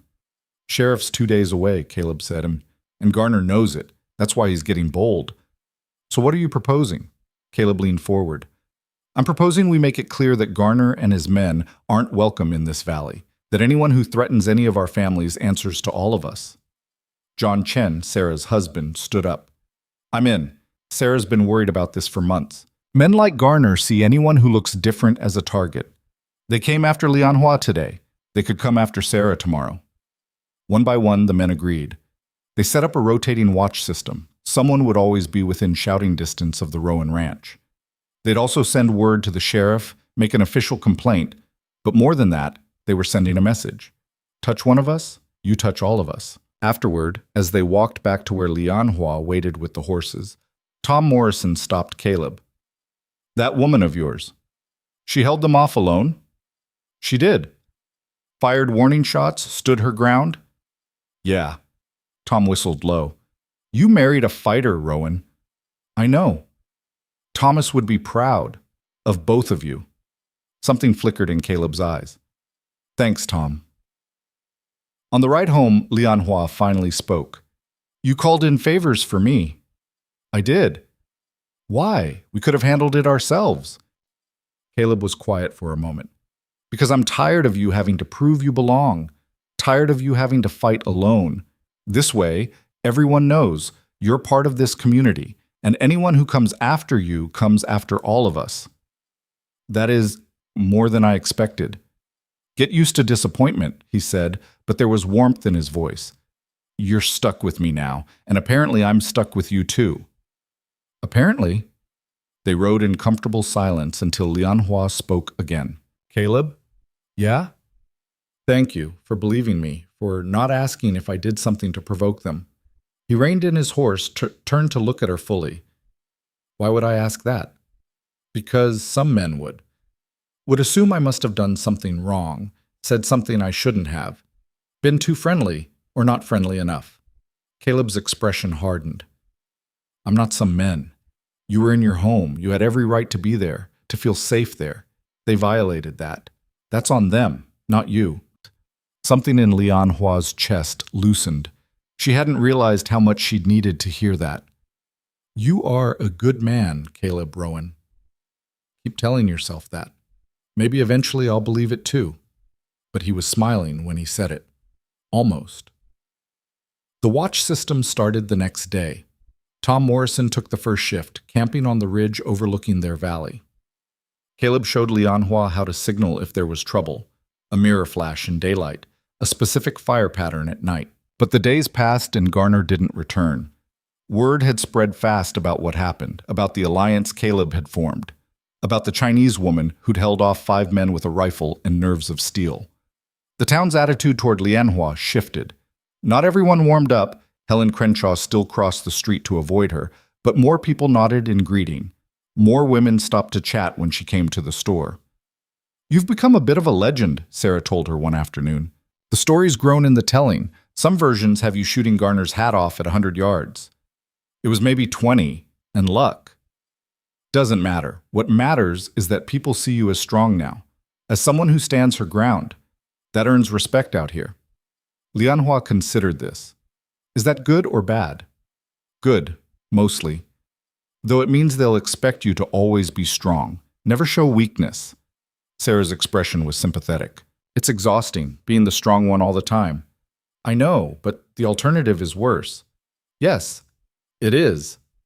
At home, something was shifting between Lianhua and Caleb. The careful distance they'd maintained was eroding, worn away by shared danger and growing trust. He started staying closer to the house during the day, finding work that kept him within shouting distance. She started asking him to teach her more, not just shooting, but tracking, reading signs, all the skills he'd learned over years of living in this country. They worked side by side more often, fixed the broken window together, planted the garden together, trained a new horse together. And at night, They no longer stayed on opposite sides of the bed. Slowly, almost unconsciously, they'd migrate together. Her head on his shoulder, his arm around her waist, comfort in presence. 3 weeks after the incident, Caleb came home with news. Sheriff caught up with Garner. He and 2 of his men are in custody in Cheyenne, wanted for theft and assault in another county. Lianhua looked up from the shirt she was mending. What about the others? Scattered. Without Garner, they're not much of a threat. Tom says he saw one of them heading south, probably to Colorado. So it's over? Probably. But we'll keep up the watch rotation for another month, just to be sure. Lianhua set down her sewing. You did that. Organized everyone, made them care about what happened to us. They already cared, I just gave them a reason to act on it. Still, you could have handled it alone, just you and me, but you made it bigger, made it about community. Caleb sat down across from her. I learned something in the war. You can survive alone, but you can't build anything alone. If we want a real life here, not just survival, we need people. We need to be part of something. When did you become wise? Don't push it, she smiled. Then, gathering her courage, she asked the question that had been building for weeks. Caleb, what are we to each other? He went still. What do you mean? We are married. We are partners. We share a bed, share our days, but we never talk about what that means, what we are becoming. Caleb was quiet for a long time. When he finally spoke, his voice was careful. I don't know. I know it's more than the arrangement we started with, more than just keeping a promise to Thomas. He paused. But I don't know how to name it. Do we need to name it? I don't know that either. Lianhua moved to sit beside him. In my country, we have a saying, the lotus blooms slowly, but when it opens, it is worth the wait. Is that your way of saying to be patient? It is my way of saying that some things cannot be rushed, that it is all right to not have all the answers yet. Caleb looked at her, really looked at her. You're very wise for someone so young. I am 26, not that young. Young enough to still believe good things are possible. And you don't? He reached out, tucked a strand of hair behind her ear. The gesture was gentle, almost reverent. I'm starting to. The space between them seemed to shrink. Lianhua could feel her heart beating faster, could see something changing in Caleb's eyes. He leaned forward slowly, giving her time to pull away if she wanted. She didn't want to. Their first kiss was tentative, careful. Neither of them entirely sure what they were doing or what it meant. When they pulled apart, Caleb's expression was dazed. That was, yes. Should we? I don't know. They sat there for a moment, both slightly breathless, both uncertain. Then Lianhua laughed. Actually laughed. What? Caleb asked. We are terrible at this, at romance, at knowing what to do next. Despite himself, Caleb smiled. Yeah, we really are. Good. I would hate to be the only one who is confused. He pulled her close, kissed the top of her head. We'll figure it out. Eventually. Eventually is good enough for me. But that night, when they lay down to sleep, something had changed. They were facing each other now, close enough to feel each other's breath. Lianhua? Yes? I'm glad you came. Glad you got on that train. Glad you chose to stay. I am glad too. Even though I'm difficult and cold and bad at words? Especially because of those things. They make the good moments matter more. Caleb kissed her again, deeper this time. When they finally broke apart, his voice was rough. I need to tell you something. What? This stopped being about Thomas weeks ago, maybe months ago. I don't know when exactly, but somewhere along the way, this became about you and me, about what we're building together. Lianhua's throat tightened. I know. I feel it too. I'm not good at love, don't know if I even believe in it, but I know that when I leave in the morning, I think about getting back to you. I know that when you laugh, it makes the house feel different. I know that the thought of anything happening to you makes me crazy. That sounds like love to me, she whispered. Maybe it is. Maybe I'm just too stubborn to admit it. Then be stubborn. I will wait. But Caleb shook his head. No, I'm done waiting, done pretending this is something it's not. He cupped her face in his hands. I love you, Lianhua. I don't know when it happened or how, but I do, and I'm tired of not saying it. Tears spilled down her cheeks. I love you too. I think I have for a while. I was just afraid to say it first. Why? Because I thought maybe you were still doing this for Thomas, that if I said it first, you would feel obligated to say it back. I am the worst liar in Wyoming. You would have known if I was lying. She laughed through tears. That is true. You cannot lie to save your life. So we love each other. Now what? Now we keep doing what we have been doing, working together, building together, being together. That simple? That's simple. But it wasn't simple at all, and they both knew it. Love didn't erase Caleb's nightmares or Lianhua's grief. It didn't make the ranch work easier or the community prejudice disappear. What it did was give them a reason to fight through all of it together. The next morning, Caleb was different. Not dramatically. He was still quiet, still intense. But there was a softness to him that hadn't been there before. He held her hand while they drank coffee, kissed her goodbye before heading out to work. Came back at midday just to see her. What are you doing here? She asked when he appeared in the kitchen. Wanted to see you. You saw me 2 hours ago. Yeah, but I wanted to see you again. She set down the knife she'd been using to chop vegetables. Who are you, and what have you done with my husband? He pulled her close. Your husband finally admitted he's in love with his wife. Apparently that changes things. Apparently. They stood there in the kitchen, swaying slightly, not quite dancing, but close. Outside, spring had fully arrived. The valley green, the sky bright, the air warm. I never thought I could have this, Caleb said quietly. Never thought I deserved it. You do deserve it. You just needed someone stubborn enough to prove it to you. Thank heaven Thomas found you first. Lianhua pulled back to look at him. Do you still think about him? About the promise? Every day. But not with guilt anymore. With gratitude. He tucked her hair behind her ear again. It was becoming his favorite gesture. He gave me you. Even if he didn't mean to. Even if it happened in the worst possible way. He gave me a chance at something I'd given up on. We should visit his grave, bring flowers, tell him we are all right. I'd like that. They rode out that afternoon, picked wildflowers along the way. At Thomas's grave, Lianhua spoke in Chinese first.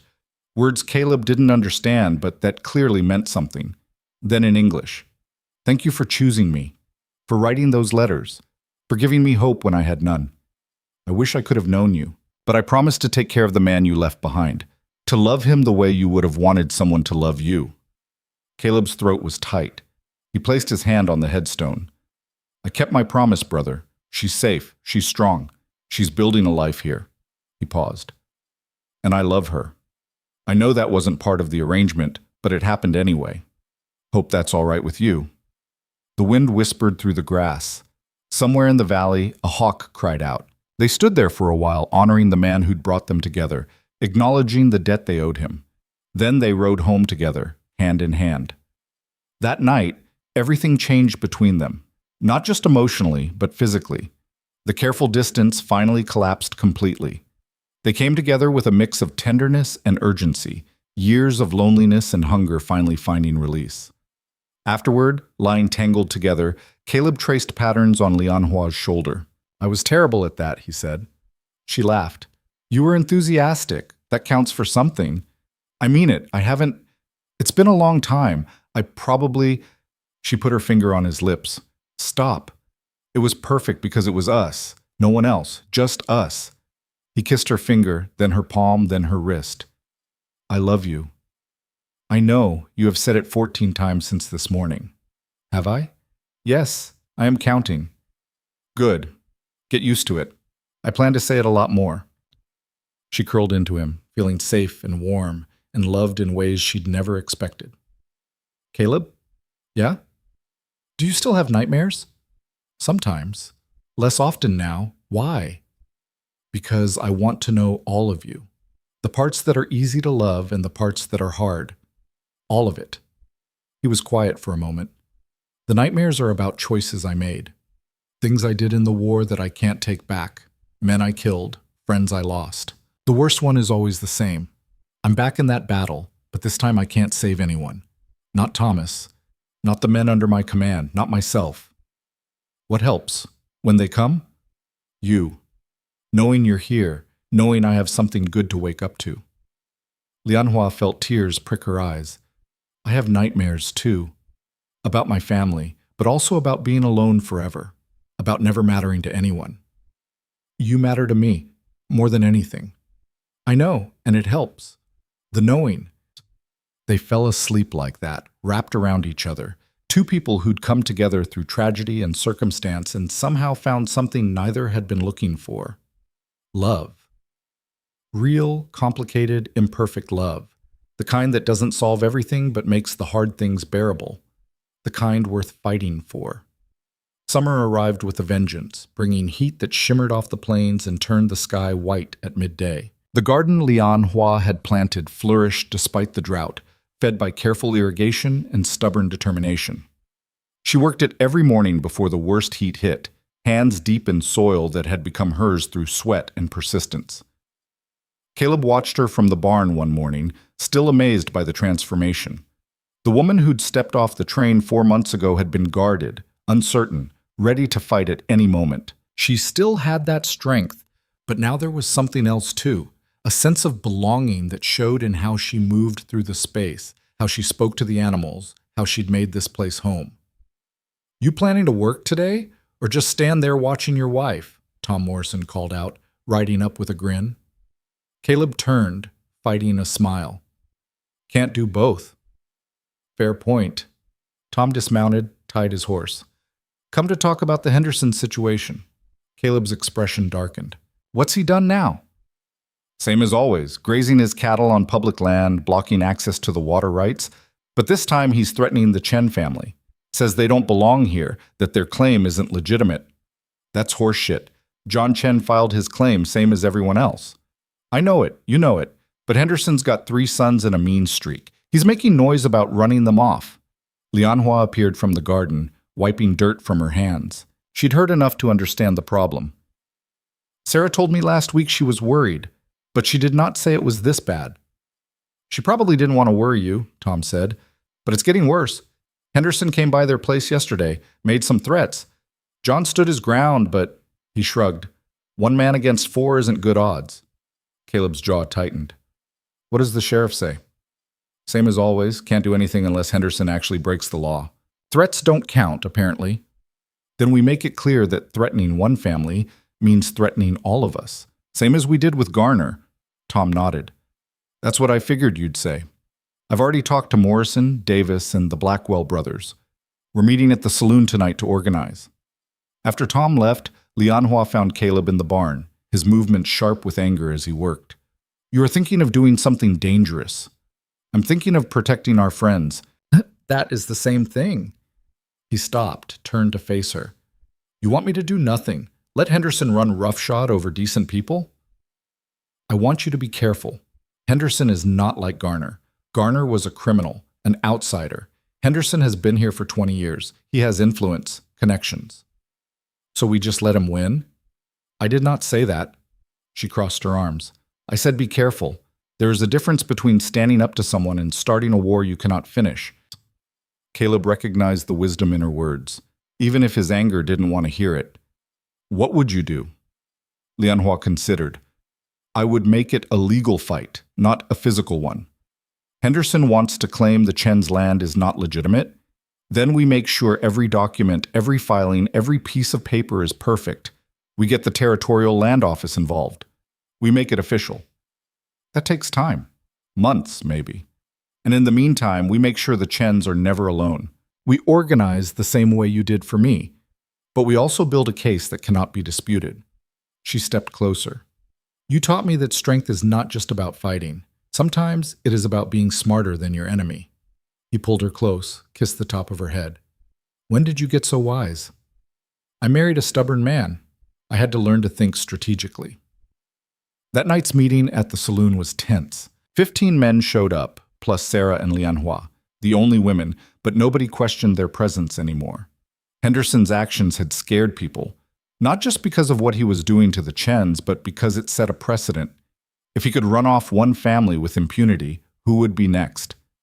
Lianhua stood up to speak, her English crisp and clear in the crowded room. We can fight Henderson with fists and guns. Maybe we win, maybe we lose, But either way, we prove his point, that some of us do not belong, that we are troublemakers who solve problems with violence. She paused. Or we can fight him with law, with documents and witnesses and official channels. We can prove that we belong here just as much as he does, and that the law protects all of us equally. The law doesn't always protect people like you and John, someone said, not unkindly, but bluntly. Then we make it, Lianhua replied. We force it to. We go to the territorial governor if we have to. We make enough noise that they cannot ignore us. Margaret Porter stood up. The girl's right. My husband knows the territorial representative. I'll write to him, explain what Henderson's doing, get it on the record. And I'll ride to the land office in Cheyenne, Tom Morrison added. Make sure all the Chen's paperwork is filed properly. Get copies of everything. Slowly, a plan came together. Legal pressure from above. Community support from all sides. And yes, if Henderson tried anything physical, they'd be ready. But they wouldn't start it. Caleb caught Lianhua's eye across the room, saw the quiet pride there. She'd turned anger into strategy, violence into planning. After the meeting, John Chen pulled them aside. Thank you, both of you. Sarah and I, we did not know if anyone would care. We care, Caleb said simply. You're part of this community. That means something. Sarah hugged Lianhua. You were very brave tonight, speaking in front of all those men. I was terrified, but being terrified and being quiet are not the same thing. Walking home under stars that stretched from horizon to horizon, Caleb took Lianhua's hand. You were impressive tonight. I was just honest. No, you were strategic. You saw what everyone else was missing, that Henderson wants us to fight back violently so he can paint us as the problem. You didn't give him that. Lianhua was quiet for a moment. In China, before we left, my father taught me something. He said the willow bends in the storm while the oak breaks. Strength is not always about standing rigid. Sometimes it is about being flexible enough to survive. Your father sounds like he was a smart man. He was. I wish you could have met him. I think he would have liked you. Yeah? Yes. He respected men who kept their word, who did not lie to make themselves look better. You would have reminded him of himself before the war broke him. They walked in comfortable silence until their house came into view, lamplight warm in the window. This is home now, Lianhua said softly. Really home. Not just a place I live, but where I belong. Took long enough? Good things take time. You taught me that. Inside, they fell into their evening routine, Caleb banking the fire while Lianhua prepared tea, both of them moving around each other with the easy familiarity of people who'd learned each other's rhythms. But later, lying in bed, Caleb's mind wouldn't settle. What if Henderson doesn't back down? What if the legal approach doesn't work? Lianhua rolled to face him. Then we fight. But we fight as a last resort, not a first response. And we fight together as a community, not as individuals. I'm not good at waiting, at being patient. I know, but you are getting better at it. She placed her hand on his chest over his heart. You have changed, Caleb, since we married. You're still difficult, still hard, but you have learned to think before you act, to ask for help instead of trying to do everything alone. That's because of you. No, it is because of us. We have changed each other. He covered her hand with his. I don't ever want to lose this. What we have. Then we will fight to keep it, whatever that takes. The next 2 weeks were a study in organized patience. Tom rode to Cheyenne, came back with official documentation proving the Chen's land claim was legitimate and properly filed. Margaret's husband got a letter from the territorial representative stating that all claims would be reviewed and that harassment of legitimate landholders would not be tolerated. Meanwhile, the community made Henderson's life difficult in small ways. No one would sell him supplies unless he paid cash up front. No one would help him with roundup. No one spoke to him at church or in town. Social pressure, wielded with precision. Henderson tried to push back. He rode by the Chen property with his sons, making threats. But each time there were witnesses, ranchers who just happened to be there, working on nearby fence lines or checking cattle. After the third incident, the sheriff finally rode out to have a conversation with Henderson. What was said, nobody knew for sure. But Henderson's visits stopped. The crisis seemed to pass, but Lianhua couldn't shake the feeling that something was still wrong. She mentioned it to Sarah one afternoon while they were working in the garden together. "You are worried," Sarah said. It wasn't a question. "Henderson has been too quiet. Men like him do not just give up." Maybe the law actually scared him this time. Maybe. Or maybe he is planning something else. Sarah sat back on her heels. "You have good instincts. If something feels wrong, it probably is." That night, Lianhua mentioned her concerns to Caleb. He took them seriously. He'd learned to trust her intuition. "I'll ride over to the Chen place tomorrow. Make sure everything looks all right." But the next morning brought unexpected visitors. A woman Lianhua had never seen before rode up to the house with 2 children, a boy about 8 and a girl no more than 5. The woman looked exhausted, her dress dusty from travel, her face tight with worry. Lianhua came out to meet her, Caleb following close behind. "Can we help you?" Lianhua asked. The woman dismounted, helped the children down. "I'm looking for Caleb Rowan. I was told he lives here." "I'm Rowan," Caleb said, his voice careful. The woman's shoulders sagged with relief. "Thank heaven. I'm Emma Brennan, Thomas's sister." The name hit like a physical blow. Caleb went very still. Thomas never mentioned a sister. We hadn't spoken in years. Family dispute, stupid and prideful on both sides. Tears filled her eyes. "I only found out about his death 2 months ago. I came as soon as I could." Lianhua stepped forward. "Please, come inside. The children look tired." Emma hesitated, looking between them. "You're his wife? The woman Thomas was writing to?" "I am Lianhua. I am married to Caleb now. It is complicated." "I'm sure it is." But Emma's voice wasn't judgmental, just exhausted. Inside, Lianhua gave the children milk and bread while Emma explained. "My husband died last year, consumption. Left us with nothing but debts. I've been trying to make it work, but..." She trailed off, looking at her children. "I thought maybe Thomas could help. And then I got the letter about his death, and that he'd left his property to his wife, and I thought maybe she would help," Lianhua finished quietly. Emma nodded. "I know I have no right to ask. We were strangers to each other, really, but these children..." Her voice broke. "I don't know where else to go." Caleb and Lianhua exchanged glances. A whole conversation passed between them in that look.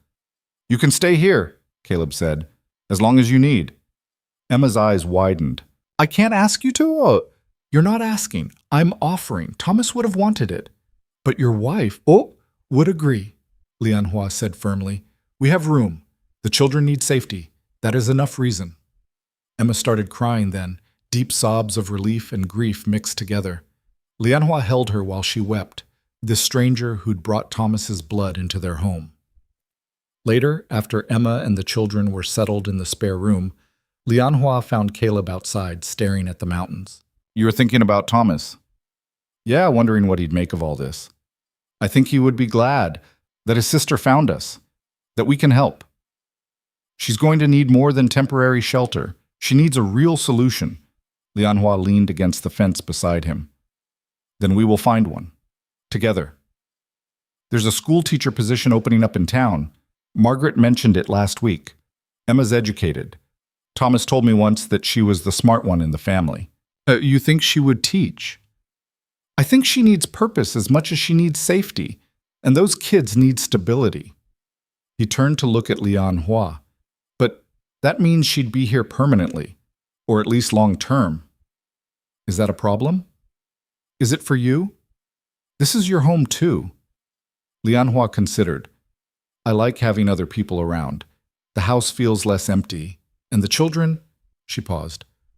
"I always wanted children, brothers or sisters. My parents tried, but my mother had difficult pregnancies. I was the only one who survived." Caleb pulled her close. "You'd be good with kids. How do you know?"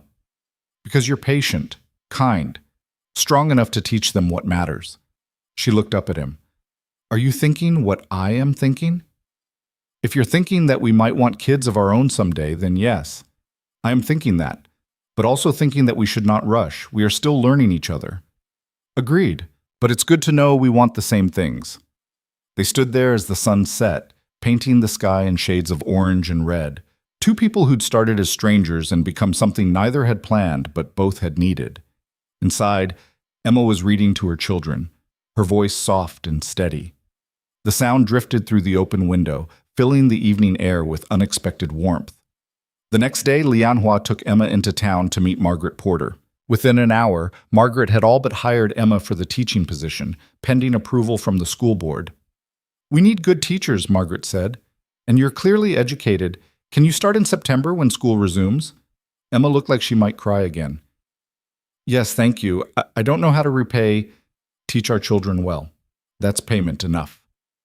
Walking back to the wagon, Emma gripped Lianhua's hand. "Why are you doing this? You didn't know Thomas. You don't owe me anything." Lianhua stopped, turned to face her. "Thomas brought me to this place. He gave me a chance at a new life, even though he never lived to see it.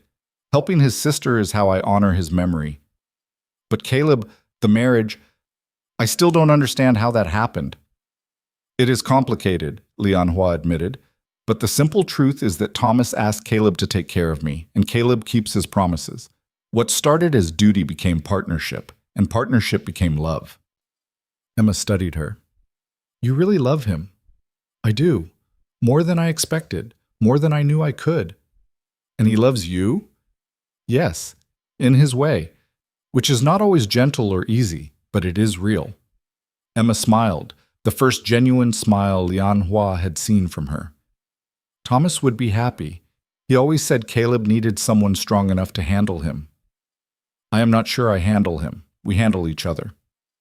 That evening, Caleb taught Emma's son, Michael, how to care for the horses. The boy was hungry for male attention, for someone to teach him the things his father would have.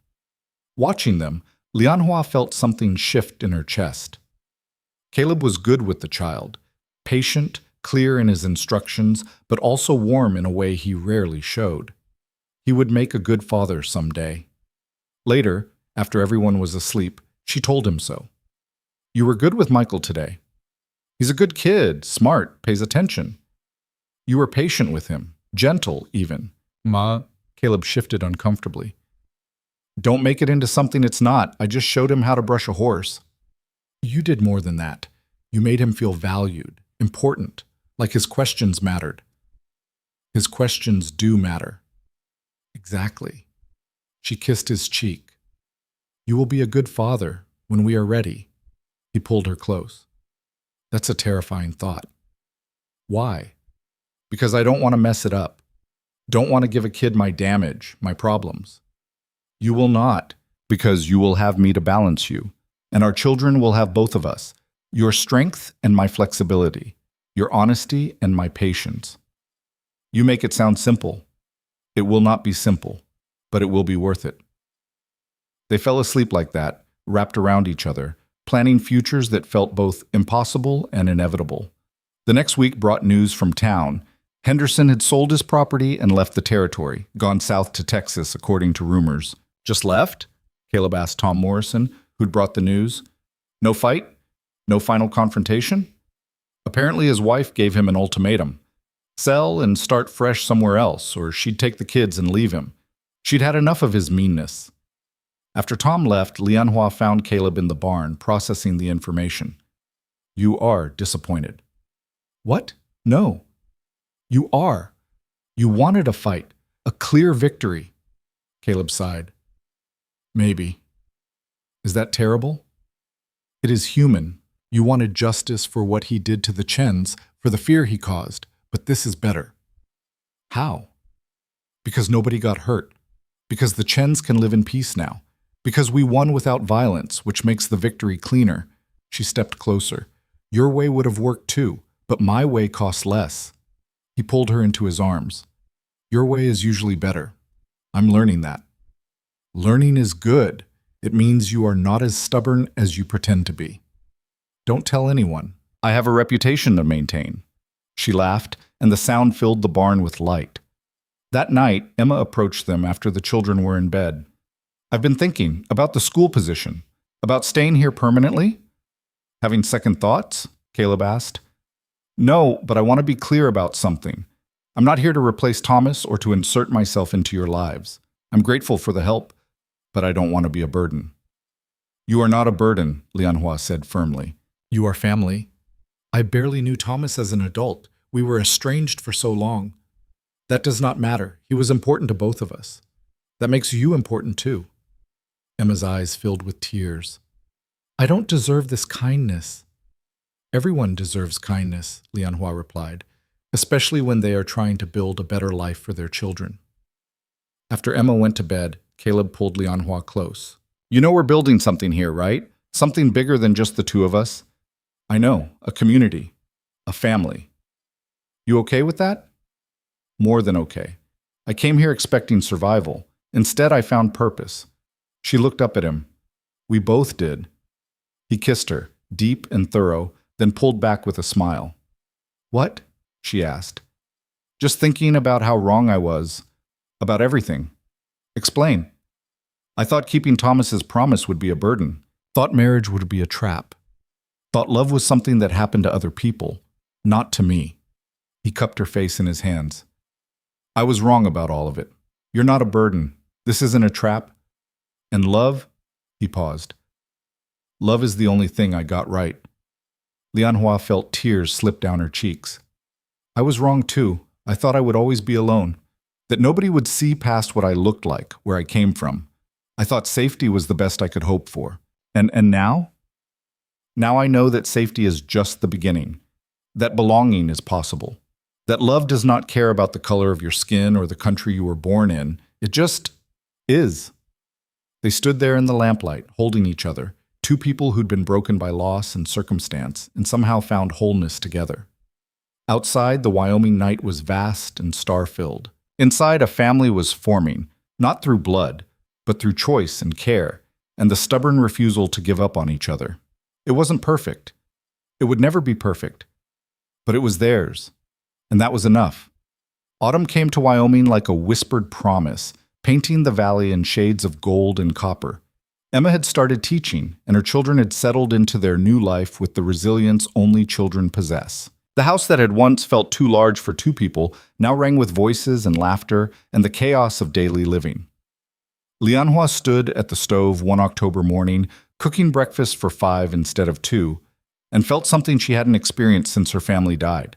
Contentment that came from being needed, from being part of something larger than herself.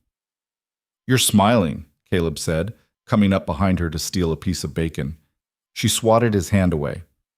I am allowed to smile. I know. Just like seeing it. He kissed her neck. What are you thinking about? How different everything is from a year ago. How much has changed? Regrets? Not even one.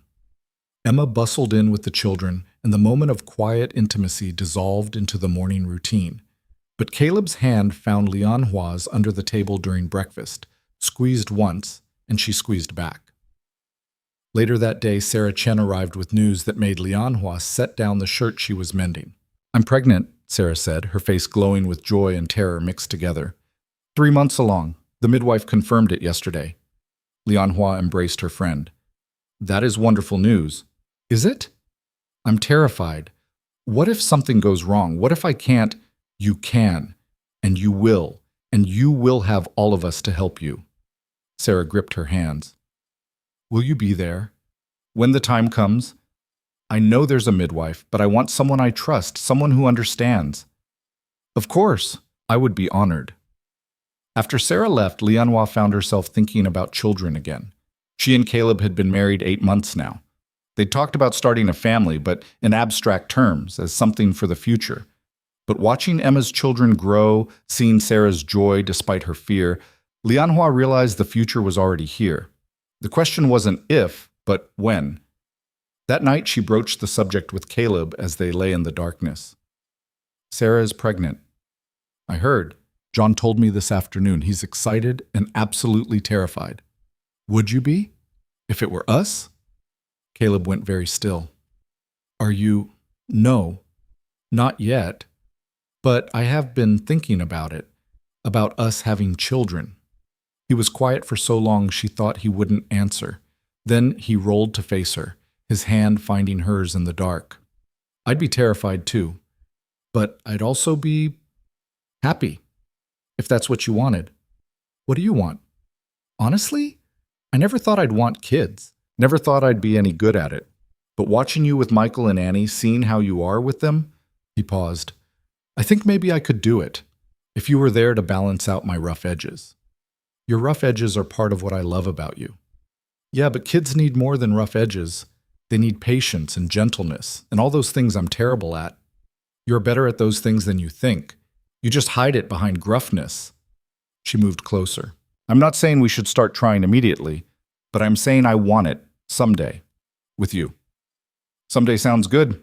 Gives me time to get used to the idea of being responsible for another human being. You're already responsible for me, and for Emma and her children, in a way. That's different. You're all adults, or nearly so. A baby. He trailed off. A baby is terrifying and wonderful and completely changes everything, Lianhua finished. My mother told me that once. She said having me was the hardest and best thing she ever did. Caleb pulled her close, his chin resting on top of her head. Your mother sounds like she was an amazing woman. She was. I wish you could have met her. Wish our children could know their grandparents. They'll know about them. We'll make sure of that. Tell them stories, keep the memories alive. They fell asleep like that, wrapped around each other, planning for children who didn't exist yet but already had a place in their hearts. The next week brought unexpected trouble. Lianhua was in town buying supplies when she overheard a conversation that made her blood run cold. Two men she didn't recognize were talking outside the saloon, their voices carrying in the quiet afternoon. Heard there's a Chinese woman living at the Rowan place. Teaching school too, the sister-in-law. So my cousin works for the railroad. Says they're looking for Chinese workers, trying to convince the ones already here to sign contracts. Paying scouts to find them, bring them in. What's that got to do with anything? Company's not too particular about whether people want to go or not. My cousin said they'll take anyone Chinese they can find. Figure one woman, more or less, won't be missed from some ranching town in the middle of nowhere. Lianhua's hands shook as she finished her shopping. She told herself she'd misheard, that the men were talking about someone else. But she knew better. She drove the wagon home faster than safe, her mind racing. When she arrived, Caleb was working on the barn roof with Tom Morrison. One look at her face, and he climbed down immediately. What happened? She told him. Everything. His expression went dark and dangerous. The soldier surfacing beneath the rancher. They won't touch you. We need to think about this carefully, Lianhua interrupted. Not react with anger. They're talking about kidnapping you. That requires anger. It requires strategy. She gripped his arm. Listen to me. If these men are as ruthless as they sound, confronting them directly could put everyone at risk. Emma, the children, Sarah, and John. Tom Morrison, who'd heard everything, spoke up. She's right, Caleb. Railroad scouts don't work alone. They have backing, resources. We need to be smart about this. So what do you suggest? We just wait for them to come? No, Lianhua said firmly. We prepare. We document everything. We make sure everyone in town knows I am here legally, that I am a citizen by marriage, that I have protection under the law. The law didn't stop them from taking Chinese workers before. Because those workers were alone, had no community standing up for them. I am not alone. Over the next 3 days, they built an ironclad case. Margaret Porter helped Lianhua file all the necessary citizenship paperwork. The mayor wrote a letter confirming her standing in the community. Every rancher who'd stood with them against Henderson signed a statement saying they considered the Rowans valued members of Clearwater. But paperwork wouldn't stop men who didn't care about laws. Caleb made different preparations. He taught Emma to shoot, showed her where the weapons were hidden. He organized the same watch rotation they'd used before, making sure the house was never truly alone. And he sent a telegram to the territorial marshal explaining the threat. The marshal's response was blunt. Cannot act until crime committed. Will investigate if incident occurs. Useless, Caleb muttered, crumpling the telegram. Expected, Lianhua corrected. But now it is on record. If something happens, we have proof we tried to prevent it. The scouts came 4 days later, just before dawn. Lianhua woke to Judge's warning whinny from the barn. Caleb was already moving, grabbing his rifle, his body responding to danger before his mind fully registered it. Stay in the house, he ordered. Get Emma and the kids into the cellar. Caleb, please, just this once, do what I ask without arguing. She wanted to fight, wanted to stand beside him, but the children's safety mattered more than her pride. She nodded, and relief flashed across his face before he slipped out into the pre-dawn darkness. Lianhua woke Emma quietly, got the children down to the cellar without panic. Emma held them close, her face pale but determined. What's happening? The men I told you about. They're here. What are you going to do? Whatever I have to. Instead of joining Emma in the cellar, Lianhua went to the window with the rifle Caleb had taught her to use. She'd promised to stay in the house. She hadn't promised to hide. In the yard, she could see 3 figures approaching. Caleb stood on the porch, rifle raised but not aimed. Yet. That's far enough, his voice carried in the still morning air. The men stopped. One of them, clearly the leader, stepped forward. We're not looking for trouble, friend. Just came to talk to the Chinese woman living here. Got a business proposition for her. She's not interested. Maybe let her speak for herself? She's my wife. I speak for both of us. The man's smile was ugly. That's so. Funny, because we heard she might not have much choice in the matter. Heard she's just some mail-order bride you inherited from a dead man. Caleb's voice went cold. You heard wrong. Now get off my property before I make you leave. Or what? You'll shoot unarmed businessmen? That won't look good to the law. You're not unarmed. I can see the guns you're poorly hiding. And I've already contacted the territorial marshal about your operation. This conversation is being witnessed. As if on cue, Tom Morrison appeared from behind the barn. Then John Chen from near the fence line. Then 3 more ranchers emerging from strategic positions around the property. The scouts' confident expressions faltered. This is a mistake, the leader said, but his voice had lost its certainty. The railroad can take their business elsewhere, Caleb interrupted. The woman you're looking for is a legal citizen, a respected member of this community, and under the protection of every man you see here. You want to try taking her, you'll have to go through all of us. From her window, Lianhua saw one of the scouts reaching for something, a gun, probably. She acted on instinct, firing a shot that hit the ground inches from his feet. All eyes turned to the house. To her, visible in the window with a rifle. The next shot will not miss, she called out. Leave now. Do not come back. The scouts exchanged glances. They were outnumbered, outmaneuvered, and clearly hadn't expected this level of organization. You're making enemies of the wrong people, the leader tried one last time. No, Caleb said quietly. You did that when you came here threatening my wife. Now you have 3 seconds before I decide you're trespassing with intent to harm. 1. The scouts backed toward their horses. 2. They mounted, faces twisted with frustration and anger. 3. They rode off, but not without a final threat thrown over the leader's shoulder. This isn't over. Yeah, it is, Tom Morrison called back.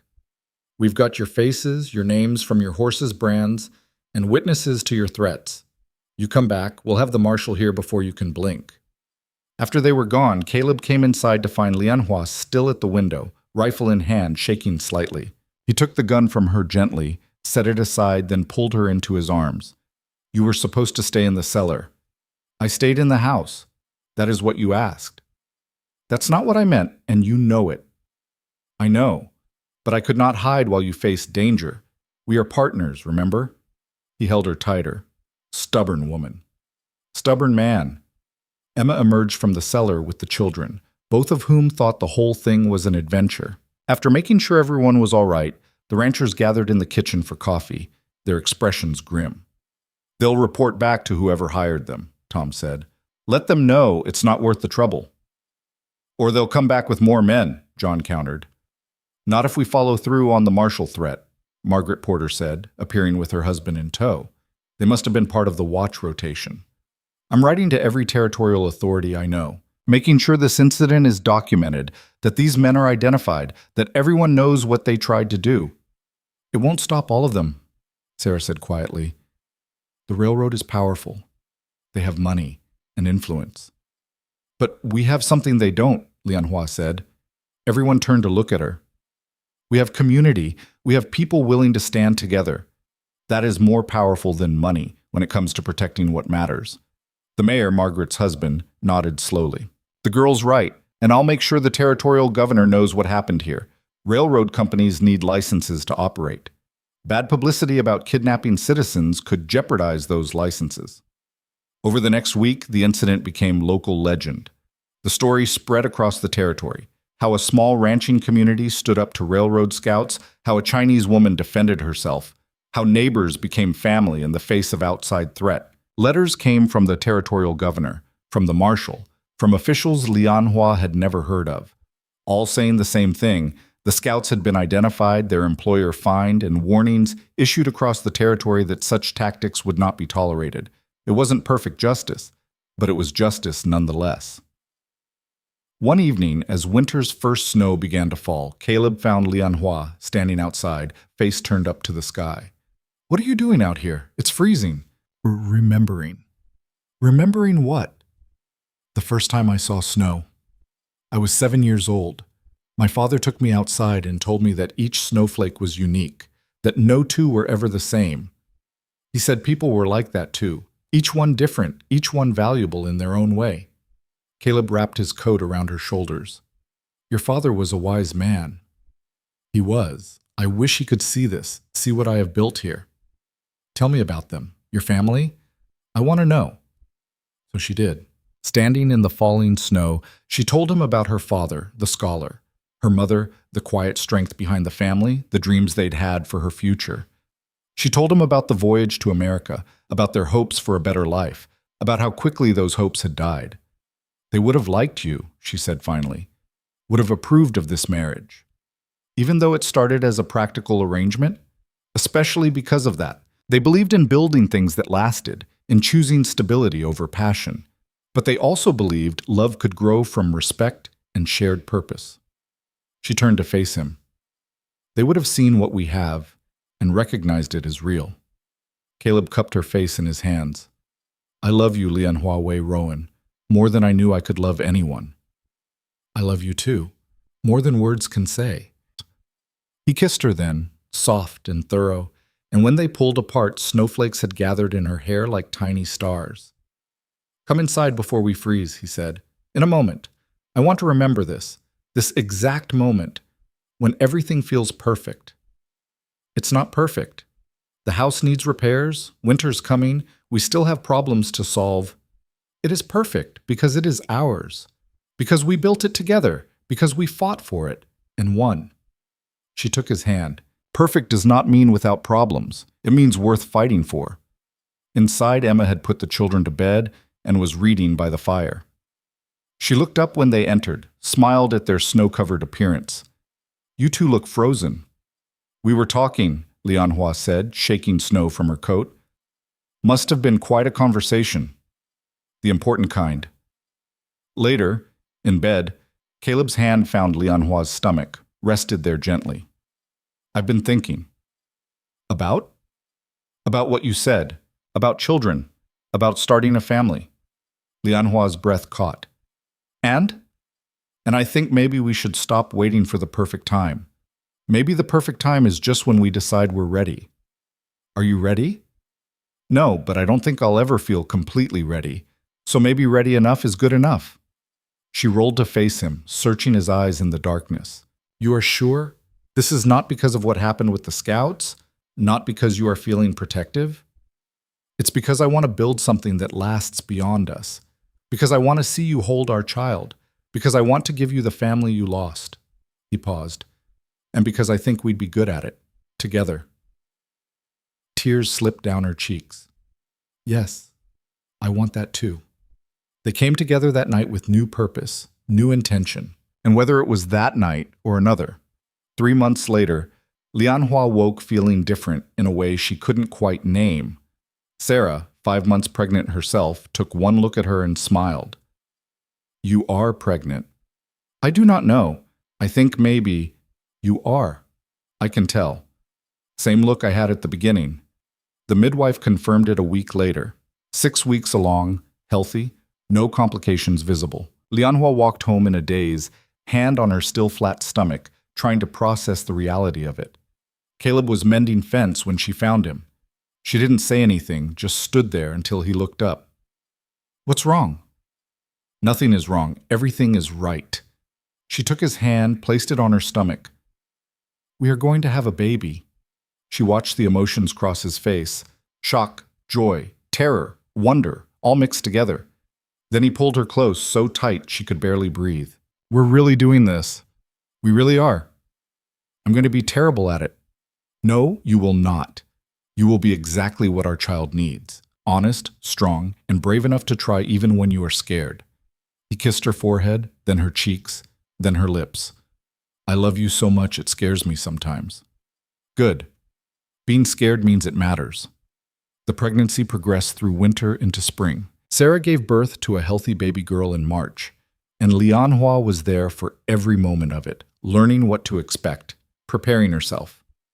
Emma's children grew like weeds, Michael shooting up several inches, Annie losing her baby teeth. The house rang with life and noise and the beautiful chaos of family. And through it all, Caleb transformed before Lianhua's eyes. He built a cradle with his own hands, sanded it until it was smooth as glass. He talked to her stomach when he thought she was asleep, telling their unborn child about the ranch, about the valley, about all the things he wanted to teach them. He became gentler without losing his strength, more patient without losing his edge. He grew into fatherhood before the baby even arrived. In May, on a morning when the valley was green and new and full of promise, Lianhua's labor began. It was long and hard and terrifying. Sarah was there, and Emma, and the midwife. Caleb paced outside like a caged animal until Lianhua demanded he come in and hold her hand. I cannot do this alone, she gasped between contractions. You're not alone. You'll never be alone again. Hours later, as the sun set over the mountains, their daughter was born. Tiny, perfect, with a shock of black hair and Caleb's gray eyes. The midwife placed her in Lianhua's arms, and the world narrowed to that one small face. Hello, little one, she whispered. We have been waiting for you. Caleb knelt beside the bed, one finger touching their daughter's tiny hand. She gripped it instinctively, and he made a sound that might have been a laugh or a sob or both. She's so small. She will grow. We will make sure of it. What do we name her? Lianhua had been thinking about this for months. I want to give her a name that honors both where we came from and where we are now. Something that means hope or new beginning. What about grace, Caleb suggested, for grace given when we didn't deserve it, for second chances, for mercy and hope and all the things we found here. Grace, Lianhua repeated, testing it. Grace Mei Rowan. Mei means beautiful in Chinese. Beautiful grace. Perfect. They sat there as the last light faded from the sky, three people who had become family in the space of a breath, a moment, a lifetime. The next morning, they brought Grace outside for the first time. It was a clear day, the kind that made the mountains look close enough to touch. Look, Lianhua said, pointing. This is where you will grow up. This valley, these people, they are your family now. Emma came out with her children, both excited to meet the baby. Michael was gentle, Annie fascinated. She's so tiny, Annie breathed. You were that tiny once, Emma said. Hard to believe, isn't it? Over the next weeks, visitors came. Sarah and John brought their daughter to meet Grace. Tom Morrison and his wife came with gifts. Margaret Porter brought enough baby clothes to last through the first year. The community that had fought to protect Lianhua now rallied to welcome her child. One evening, as Caleb rocked Grace to sleep, he spoke quietly. I keep thinking about Thomas, about how none of this would exist if he hadn't made me promise. Do you still feel guilty about finding happiness from his death? No, not anymore. I think Thomas knew exactly what he was doing, knew we needed each other even if we didn't know it ourselves. He looked down at Grace's sleeping face. I think he'd be happy seeing this. I think so too. Will we tell her, when she's older, about how we came together? We will tell her the truth, that sometimes the hardest things lead to the best things, that love can grow from the strangest soil, that family is not always about blood, but about choosing each other every day. That's a good story. It is our story, and it is true. 3 years later, standing in that same valley, Lianhua watched Caleb teach Grace to ride a horse. The little girl was fearless, laughing as they trotted around the corral. Behind them, the house had expanded. Another room added for their son, Thomas, born 2 years after Grace. Emma's children were nearly grown now, Michael helping with the ranch, Annie excelling at school. The community had grown too. More families, more acceptance, more understanding that belonging wasn't about where you came from, but about what you built together. Lianhua's garden flourished, providing food and medicine for half the valley. She'd started teaching Chinese to anyone interested, preserving her language and culture while embracing her new home. Sarah Chen's daughter played with Grace while their mothers planned the summer festival. The mayor had announced plans to make Clearwater an official town, complete with a proper school building and a church. Everything had changed. Everything had grown. One evening, Caleb found Lianhua at Thomas's grave. She'd brought fresh flowers as she did every month. Talking to him again? Thanking him for seeing what I could not see, for knowing what I needed even when I did not. Caleb knelt beside her, placed his own flowers on the grave.